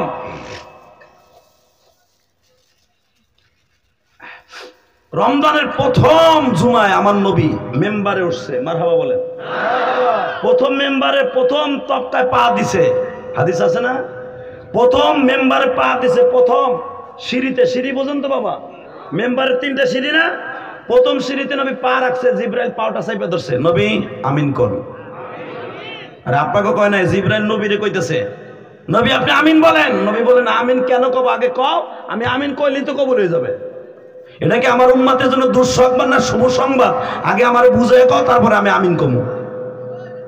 তখন জিবরাইল তাফসীর করতেছে, এই হাদিসের তাফসীর শানে উরুদ, মানে কি জন্য নাযিল করতেছে, আমিন কইতেছে। নবী বলেন আপনি ওই সন্তান ধ্বংস হয়ে যাক, ওই কথার উপরে আমিন বলেন। কোন কথা? যে সন্তান রোজার মাস আসার আগে তার মা বাবার কাছ থেকে গুনাহ মাফ করায় নেয় নাই, তার রোজা কবুল হবে না, সে ধ্বংস হোক। আপনার নবী কোন আমিন?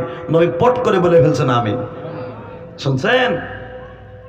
তুমি রোজা রাখো, হজ করো, যাকাত দাও, যা কিছু করো, যদি মা বাবার কাছে মাপ না চাইয়া রোজা রাখো, হুদা না খাইয়া থা হবে বেটা, তোমার রোজা আসমানে যাবে না। কথা কন না কেন? তাহলে মা বাবার কাছে মাপ চাওয়ার দরকার আছে না নাই?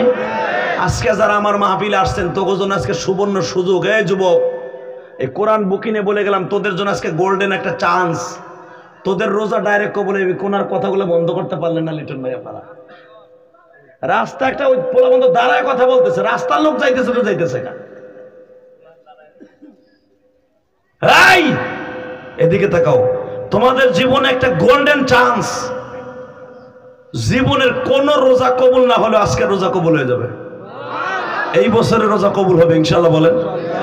যদি বলেন জিহাদি ভাই কি করতে হবে, আমি তোমার রাস্তা দেখাই যাব ইনশাআল্লাহ। বাজান এবার আমার দিকে তাকান। যখন আমার নবী প্রথম মেম্বারে পাড়া দিয়ে বলে নবী ওই উম্মতের রোজা নামাজ শেষ হয়ে যাক, ও ধ্বংস হয়ে যাক, যার পরে মা বাবা সন্তুষ্ট, নবী আমার আমিন বলে ফেললেন গো বাবা। এই আমিনটা বলতে দেরি আছে, দ্বিতীয়বারে বললেন নবী আপনার নাম শুনে যারা দুরূদ পড়ে না তারাও ধ্বংস হয়ে যাক। ও বাজান রে,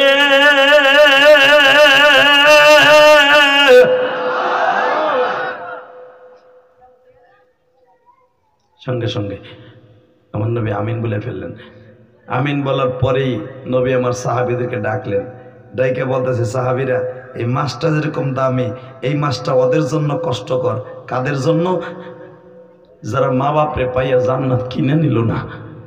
এক সাহাবী লাফ দিয়ে দাঁড়ায় বলে হুজুর আমার তো বাপ নাই, আমার তো মা নাই, আমি কার কাছে জান্নাত কিনবো?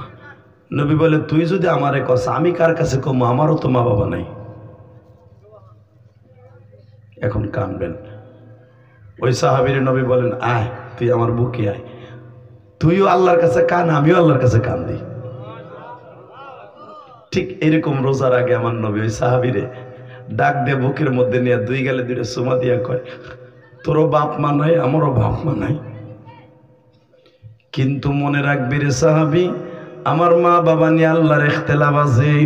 আমার মা বাবা এমন টাইমে মারা গেছে তখন তো দিনের দাওয়াত ছিল না, তবে আমার বিশ্বাস আমার মা বাবা জান্নাতে সারা জাহান্নামে যাবে না। আল্লাহু আকবার জোরে বলেন না। আমার বাবা মা জাহান্নামে যাবে না রে সাহাবী।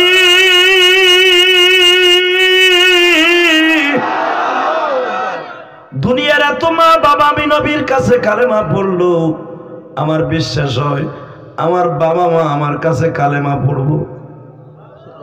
এক রাওয়ায়াত আসছে আমার নবী ঘুমের মধ্যে তার বাবা মারে কালেমা পড়াইছে। আর এক রাওয়ায়াত আসছে মসজিদে নববীর ভিতরে আমার নবীর স্বপ্নের ভিতরে তার বাবা মারে কালেমা পড়াইছে। আর এক রাওয়ায়াত আসছে আমার নবী সরাসরি মসজিদে নববীতে বসে আছে, বাবা মাকে আল্লাহ উপস্থিত করে দিছে। মা আয়েশা থেকে হাদিস কেরা নকল করেন, মা আয়েশা আমি দেখি একদিন আমার ঘরে নবী মুস্কি মুস্কি হাসতে হাসতে ঢুকছে। আমি আমার নবীরে জিজ্ঞেস করলাম, নবী গো আমি তো এইভাবে আপনারা কোনদিন মুস্কি মুস্কি হাসতে হাসতে ঘরে ঢুকতে দেখি নাই।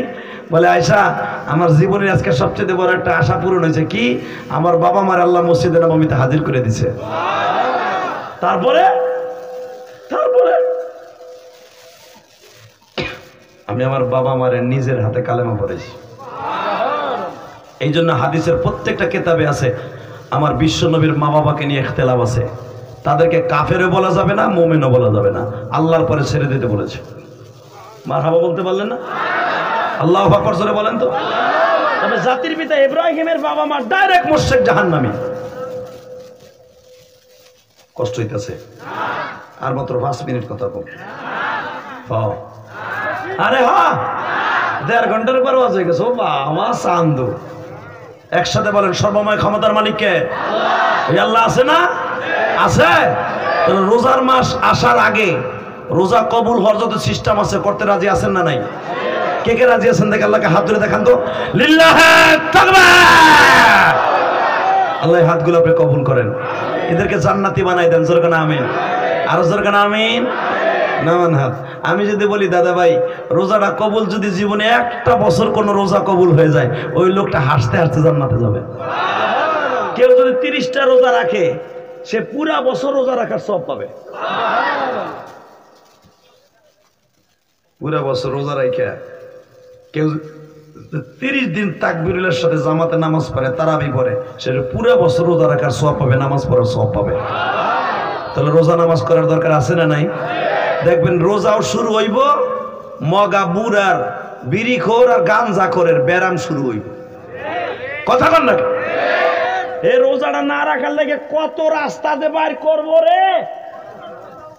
চাচা রোজাটা রাখেন না, আর গ্যাস গ্যাস সিলিন্ডার হয়ে যায়। রাখতে মাফ করবো না, রোগ তো আল্লাহ দিছে। ইমাম সাহেব আবার খুব গারুয়া, চাচা ওই গ্যাস্ট্রিক শুরু হওয়ার আগে এখানে রাখতেন, সেখানে রাখতে মানে রিক্সা মিক্সা চালাইতাম, খেতে খামারে কাজ করতাম, এখানে রাখতে পারতাম না। তো এখন বুড়ো হয়ে গেছেন, পেটটা গ্যাস সিলিন্ডার হয়ে গেছে, এখন রাখতেছেন মানে? কেউ যদি ঠিক মতো রোজাটা রাখে তার শরীরে কোনো গ্যাস থাকবে না। কেউ যদি রোজাটা ঠিক মতো রাখে আর তারাবি পড়ে, তার সবচেয়ে বড় উপকার হবে, তার বডির মধ্যে কোনো অসুখ থাকবে না। 30টা রোজা করে দেখেন চান্দু চাচা। কথা কন নাকি? জোরে কন, আরো জোরে। রোজা তো রাহি না হারামি দেয়, এরপর আবার হুজুর গো বাস দেয়। আর যেদিন রোজা রাহে সেদিন ওর রোজার গুতায় ওর বউ ঠিক থাক না, চাউল মেয়েও ঠিক থাকতে পারে না। রোজা রাইকা বাবারে আধা ঘন্টা আগে হাম কিনে বহে, বউরে কয় তোর পোলাপান কিন্তু সরাই রাখিস, আজ কিন্তু রোজা।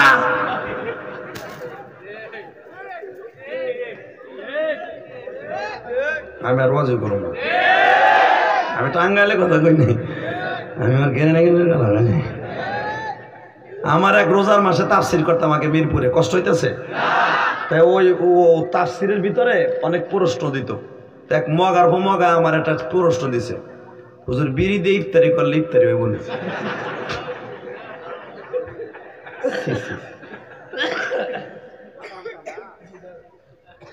না হারামজাদা তাকে বলবো না, তার বাবা কোনো অন্যায় করে নাই। কথা বলে না কেন?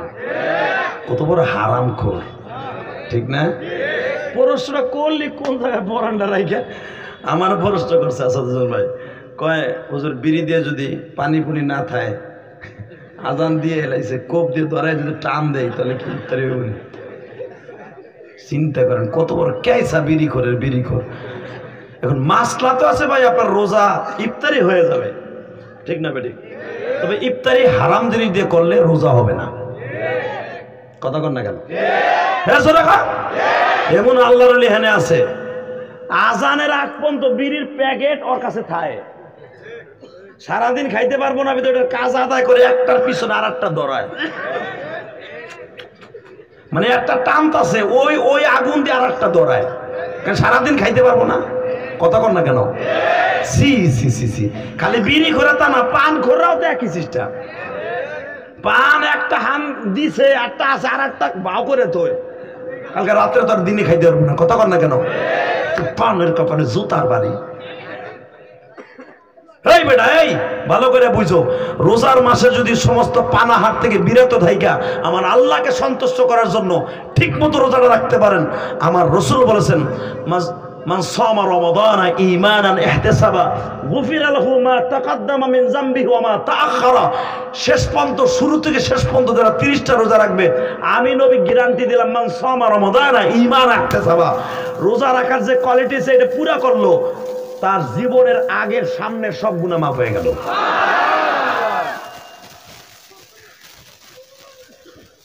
রোজার দ্বারা এমন পরিমাণ গুনাহ মাফ হয়, অন্য কোন ইবাদতের দ্বারা এরকম মাফ হয় না। রোজাটা রাখার দরকার আছে না নাই? আস্তে কথা কইেন না চাচা, আপনার আবার ওই যে ও রোজা রাখে আবার গ্যাস সিলিন্ডার যেন না হয়, নজুবিল্লাহ বলেন না? রোজাটা রাখবেন তো ইনশাল্লাহ? রোজা কবুল হওয়ার যতগুলো সিস্টেম আছে করবেন তো? 1 নম্বরে কবুল হওয়ার জন্য শর্ত হলো, এই শাবান মাসে আগে পরে যা খাইছেন খাইছেন, হারাম সুয়ার যা খাইছেন, সুদ ঘুষ যা মনে চায় তাই করছেন, সুদের ব্যবসা করছেন, হারাম ব্যবসা করছেন, সিগারেটের ব্যবসা করছেন, তামাকের ব্যবসা যা মনে চায় তাই করছেন, কিন্তু এই মাস থেকে সব বাদ দিয়া রোজার মাসের জন্য প্রস্তুত নিতে হবে ইনশাল্লাহ। বলেন, সুদের টাকাগুলো বাদ দিতে হবে। এতদিন 11 মাস যা করছেন করছেন, শাবান মাস হলো পরিষ্কারের মাস, রোজার জন্য প্রস্তুতি নেবেন, এই মাস থেকে কাজ কাম কম করবেন ইনশাল্লাহ। বলেন, নিয়ত থাকবে আল্লাহ আমি রোজা রাখবো ইনশাআল্লাহ। 3 নাম্বার, যাদের বাবা মা যাদের পরে কষ্ট পাইয়ে গেছে 11 মাসে, কলেজের বন্ধু, তোর মা ধর তোর কাছে কষ্ট পাইছে, কলেজে যাওয়ার সময় কইছে মা টিফিনের পয়সা দাও, বাপ তোর বাপ টাকা দিয়ে যায় নাই, দিলা বকা, যা তোর স্কুলে যাবো না, যা তোর কলেজে যাবো না, মোটরসাইকেলে টাকা দিলাম, যা তোর যাবো না। এই যে তুই যে বললি তোর রোজা রাখলেও কাম হইব না যদি মার কাছে মাফ না চাস, ঠিক না বে ঠিক? আজকে বুঝবি না মা কি জিনিস, সেদিন বুঝবি যেদিন তোর মা চলে যাবে ইলিয়াস রহমান জিহাদের মতো বয়সে, ঠিক না? বাজানরে, আমি আপনাদের সামনে শুধু একটা ওয়াকিয়া বলে আপনাদেরকে নিয়ে মোনাজাত করব। এ যুবক ভাইরা রে, আমি সদা সর্বদাই কথাটা মাঝে মাঝে যুবকদেরকে স্মরণ রাখার জন্য বলি,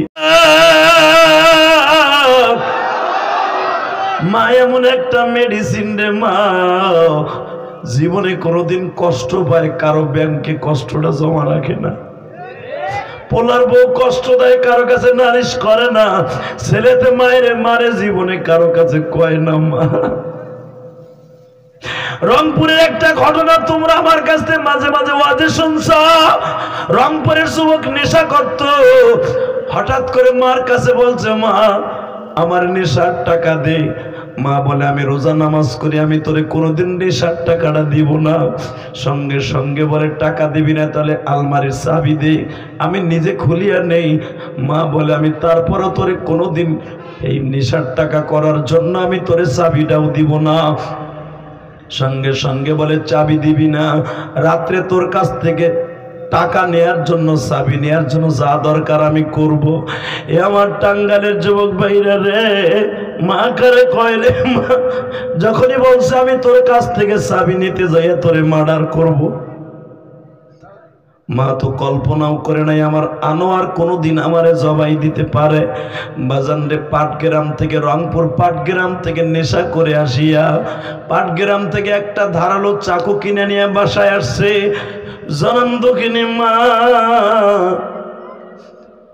পুলিশ যখন আনোয়ারকে জিজ্ঞেস করছে তুই তোর মায়ের গলাটা কেমনে ধরের থেকে আলাদা করলি, সঙ্গে সঙ্গে বলে স্যার আমি আসিয়া দেখি আমার মা ঘুমাইতেছি, আমি ঘুমের অবস্থায় আমার মায়ের পাও দুটা বাইন্ধে ফেললাম।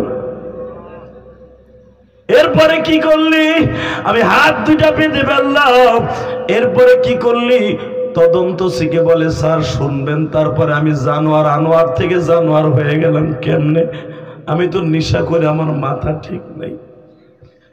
আবার কলেজার টুকরা বাইরে রে, জীবনে কোনোদিন নেশা করিস না। যখন বলছে এরপরে কি করলি? স্যার আমি আমার মায়ের বুকের উপরে বসলাম, মায়ের সামনে চাকুটা বের করে বারবার ঘড়ির কাটার মতো লড়াইতেছে। মা হাসে আর কয়, তুই আমার কোনোদিন জবাই দিতে পারবি না আমি জানি। কে? তোরে আমি দুধ খাওয়াই বড় করছি না। পুলিশ তখন কাঁদে আর কয়, আমিও তো পুলিশ, আমিও তো মায়ের সন্তান, তুই তারপরে চাকুটা কেমনে ঢুকাইলে আনোয়ার ক? স্যার আপনি আমার আগে মাইরে ফেলেন। কে? আমি আমার মায়ের চোখ মুখ বাইন্ধে ফেললাম। কেন বানলি? কারণ মার চোখ দেখে আমার মায়া লাগতেছিল। মা আমারে কান দেয়ার কেন, আর তুই আমারে মারিস না, আমি জানি তুই আমারে জবাই দিতে পারবি না, কিন্তু স্যার আমার মাথায় শয়তানে এমন ভূত ঢুকায় দিল, যখন আমি আমার মায়ের চাকুটা গলার মধ্যে ঢুকাই দিব, তখন আমার মা বারবার কাঁদতাছে আর কইতেছে আমার চোখের বান্ধনটা ছাইরা দে। পুলিশের তদন্তসি বলে, কেন তোর মা চোখের বাঁধনটা ছেড়ে দিতে বললো বল? বলে স্যার শুনবেন? তাহলে শুনেন। আমার মা বলে, আনোয়ার রে, তুই আমার জবাই দিবি আমি কনফার্ম বুঝে ফেলছি, তুই আমার চোখটা বাঁধনটা ছাড়িয়ে দে, মরার আগে তোর একটু পরাণ বইরা দেখে যাই।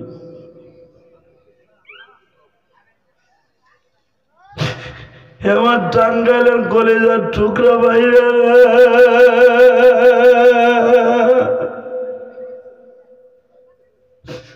মায়ের ওয়াজ করতে বলছো কি ওয়াজ শোনায় দিয়ে যাবো রে ভাই?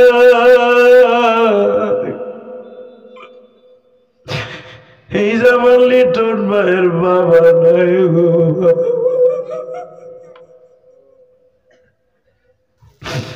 এই যে তার কলিজার টুকরা সন্তান আজকে মাদ্রাসায় পড়ায়, 25,000 টাকার উপরে বেতন দিয়া বড় বাংলাদেশের নামকরা মাদ্রাসায় পড়ায় বাবা মাসে। সন্তানটারে বুকের মধ্যে নিয়ে 2 ঘন্টার উপরে ওয়াজ শুনতেছে, মাঝে মাঝে কান্দে আর হাসে। তার বুকটা ভারিয়ে দেখো, টাকা পয়সার অভাব নাই, আওয়ামী লীগের একজন বড় সদস্য, পদের দিক দিয়ে অভাব নাই, শুধু একটাই অভাব, তার বাবা নাই। এই দুনিয়ায় যার বাবা বানায় আর মতো দুঃখ পেয়ে কেউ নাই। ও আমার দাড়ি পাকা বাজানরা, তোমাদের রোজা নামাজটা কবুল করার জন্য কার কাছে যাইবা গো বাবা? কার কাছে মাপ চাইবা?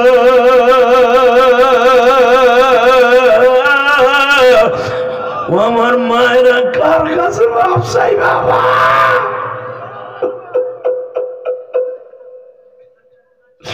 তোমার বাবা তোমার স্বামীর হাতে তুলিয়া দিয়া ভরি ভরি স্বর্ণ অলংকার তোমার শরীরে লাগাইয়া তোমার স্বামীর হাতে তুলে দিয়ে বলছিল, মারে আমি তোরে আজকে স্বামীর হাতে তুলে দিলাম, কোনোদিন স্বামীর সাথে বেয়াদবি করবি না। জামাই বাবুরে বলছিল, জামাই বাবু আমার মেয়েটারে কষ্ট দিও না, ও কাম ভালো কাম কাজ জানে না। আজকে তোমার বাবা কবরে, তোমার খোঁজ খবর নেওয়ার মতো কেউ নাই মা। ইলিয়াসুর রহমান জিহাদি যখন বাড়িতে যায়, কাউরে মা কইয়া ডাক দিবে এমন কাউরে পাই না।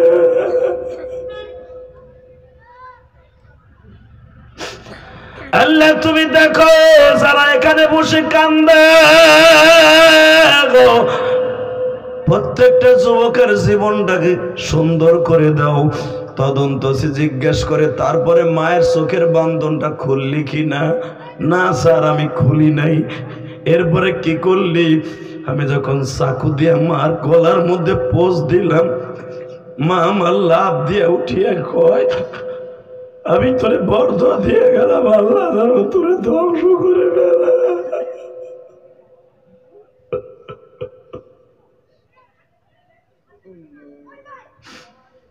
যুবক ভাই দেখবা, আলেম ওলামারা মায়ের ওয়াজ শুনে কেন কান্দে জানো? আমরাও যখন মাদ্রাসায় পড়তাম গো ভাই, এই যে বৃহস্পতিবার, আজকা বৃহস্পতিবার যখন বাড়িতে যাইতাম, মা রং বেরঙ্গের পিঠা খাওয়াইতো। আজকে মা যেদিন চলিয়া গেছে আর কোনোদিন পিঠা বানাইয়া কেউ খাওয়াই নাই।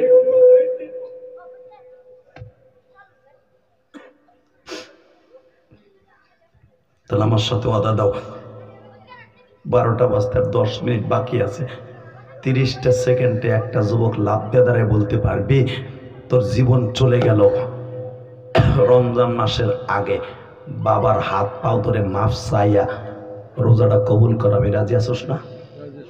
কে কে রাজি আছো? দেখে আল্লাহকে হাত তুলে দেখাও, দেখাও, দেখাও, দেখাও। আল্লাহ তুমি তাকায় দেখো মালিক,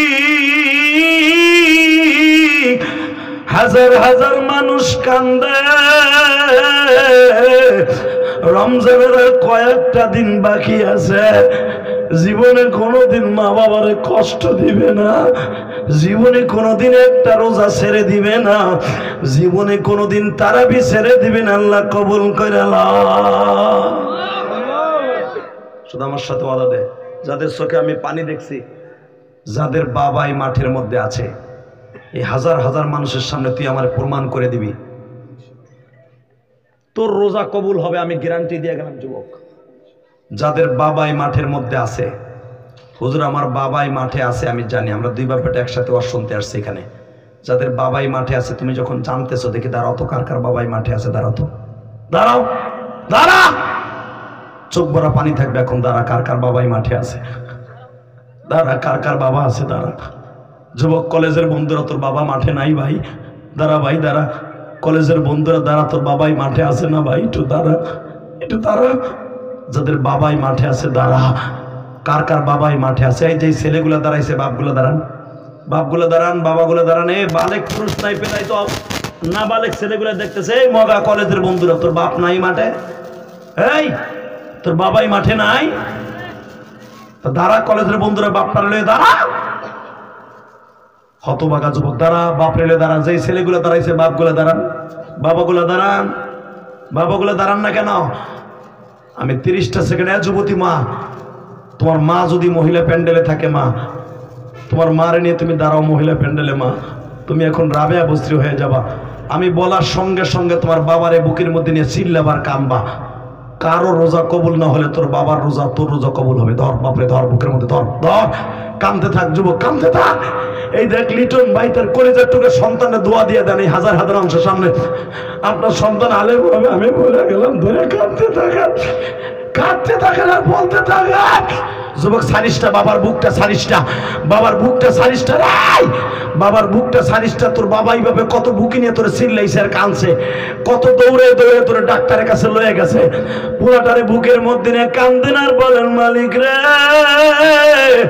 আমার সন্তান রে তুই মানুষের মতো মানুষ বানায়। আল্লাহ যাদের সন্তান মাদ্রাসায় পড়ে হক্কানে আলেম বানায় দিও। আল্লাহ যাদের বাবা নাই তারা কার কাছে মাপ চাইব?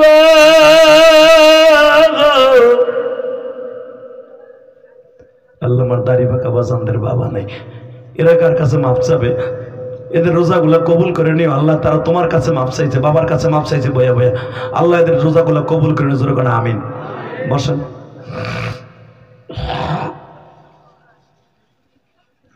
30টা সেকেন্ড আমি বলবো, যাদের বাবা আছে তারা তো মাপ চাইলা, কিন্তু আমার সাথে ওয়াদা দাও, যাদের বাবা বাড়িতে আছে অথবা কবরে আছে, কালকে ফজরের নামাজটা পড়ে বাবার কাছে মাপ চাইবা। রাজি আছো? কবরের কাছে মাপ চাবেন তো? তা না হলে আপনার রোজা কোনোদিন আসমানে যাবে না। দাড়িবাঁকা বাজান কান্তাছেন ঠিকই, আমি জানি আপনাদের তো বাবা মা অনেকের নাই, আপনি কার কাছে মাপ চাবেন? হ্যাঁ যুবতী বোন, আপনাদের যাদের বাবা মা নাই, এখন বাড়িতে যে তাহাজ্জুদের নামাজটা পড়ে 2 রাকাত নামাজ পড়ে চিল্লাবেন আর কানবেন, বলবেন, আল্লাহ আমার তো বাবা নাই, আমি কার কাছে মাপ চাবো? তুমি আমার বাবারে মাফ করে দিও, আমার রোজাটা কবুল করে নিও। ইনশাল্লাহ আমার বিশ্বাস আজকাল যাদের চোখের পানি পড়ছে, আমার মন বলে একমাত্র কাঠটা পাথরওয়ালা দিল ছাড়া এমন কোনো মানুষ নাই তার চোখে পানি পড়ে নাই। কথা ঠিক না বেঠিক? যদি চোখের পানি আজকে এসে থাকে, আপনার দোয়া আজকে কবুল। জোরে কোন আমিন।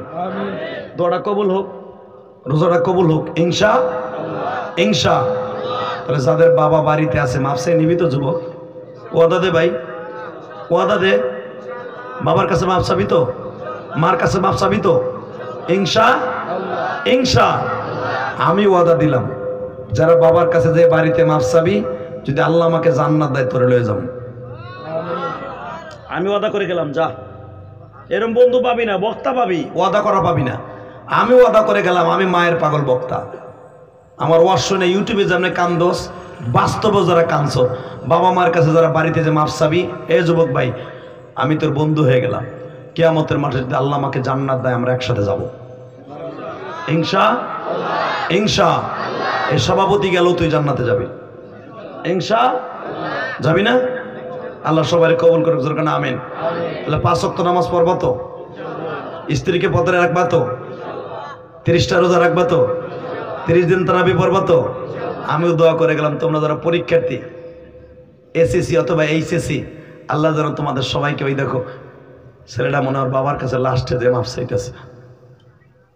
এখন যদি বলো হুজুর তো আমার বাবা নেই, আমি কার কাছে যাব? তোমার বড় ভাই যদি থাকে, বড় ভাইয়ের কাছে মাফ চাইও। বড় ভাই কিন্তু বাবার মতো। এই দাড়ি পাকা বাবা, যদি আপনার বড় ভাই থাকে, বড় ভাইটারে বাপ মনে করে বুকের মধ্যে মাফ চাইন। 2 ভাই যখন কানবেন, আল্লাহর আরশে আদিন থরথর করে কাঁপতে থাকবে 2 ভাইয়ের চোখের বাড়িতে। 2 ভাইয়ের চোখের বাড়ি যখন টপ টপ করে পড়বে লেবু রসের মতো, আপনার বাবাকে আল্লাহ অবশ্যই মাফ করে দিবে। আর বাবারে মাফ করে দেওয়ার সাথে সাথে আপনাকে 2 জনের বাবা কবর থেকে মাফ করে দিবে। তেমন কেউ আছেন না যে বড় ভাই মাঠে আছে, দৌড়েই যাবেন বিদ্যুতের মতো, দৌড়ে যে বাইরে বুকের মধ্যে এখন মাফ চাবেন, এমন কেউ আছেন? দিদারান তো। হ্যাঁ, আপনার ভাই নাই, আপনার বন্ধু আছে না? রোজার মাস আসার আগে বন্ধুর বুকের মধ্যে মাফ চাইয়ে নিবা। বন্ধুর কাছে বন্ধু মাফ চাইলে ডাইরেক্ট কবুল হয়ে যাবে। আসলে কেউ ভাইয়ের কাছে ভাই মাফ চাইবা? তা তো চাইবা না। স্বাস্থ্য ভাই, মামাতো ভাই, খালাতো ভাই, ভাইয়ের কাছে ভাই বুকের মধ্যে বুক নিয়ে মাফ চাইয়ে নিও। আমার বিশ্বাস বান্দা যখন বান্দারে মাফ করে দেবে, আল্লাহ তাকে মাফ করে দিবে। আল্লাহ সবাই কবুল করুক, জোরে কোন আমিন। তো যেই চেয়ারম্যান গতকালকে আমার মসজিদে টাকা দিয়ে দোয়া চাইছিল, এখানে আসার পরে লোকটার আমানত আছে, জাদি ভাই আজকে কিন্তু আমার লাগে দোয়া করবেন, আমার মায়ের লাগে, আমার মা নাই। এবার একটা ছেলে, তার ছেলে পরীক্ষা দিচ্ছে। আমি যখন খাবার খাইতে যাব, তার কিছু সময় আগে ঘুমের থেকে উঠছি, আমার মায়ের মসজিদে 1000 টাকা দিয়ে দেওয়া চাইছে। আলহামদুলিল্লাহ বলেন। হুজুর আমি আপনার অনেক বড় ফ্রেন্ড, আমার মাও আপনার ফ্রেন্ড। হুজুর আমি প্রবাসী, আমি আপনার নামটা অনেক আগেই দেখছি। আমার ভাই ওয়াজ দিছে একা, আমার ভাইয়ের অন্তর অনেক, মন অনেক ভালো, তার অনেক প্রশংসা করছে। এবং তার বাবা অনেক ভালো মানুষ ছিলেন। তার বাবার দোয়ার জন্য দিয়েছে, হুজুর আমি আমার মায়ের জন্য আপনার মসজিদে 1000 টাকা দিলাম, যেন আপনার মায়ের সাথে আমার মা জান্নাতে যায়। সবাই ভালো থাকবেন, সুস্থ থাকবেন। এবং আরেকজন মা, আমি না বলে পারছি না, সেখানে আসার আগে তার সন্তানের হাত দিয়ে আমার মসজিদে 500 টাকা দিচ্ছে। আলহামদুলিল্লাহ বলেন। আর একটা ছেলে আপনাকে গ্রামে বাড়ি, ও আমার মসজিদে 100 টাকা দিছে। আমি কাউরে চিনি না, তবে আল্লাহ চিনি। আলহামদুলিল্লাহ বলেন। আল্লাহ যারা আমার মসজিদে টাকা দিছে।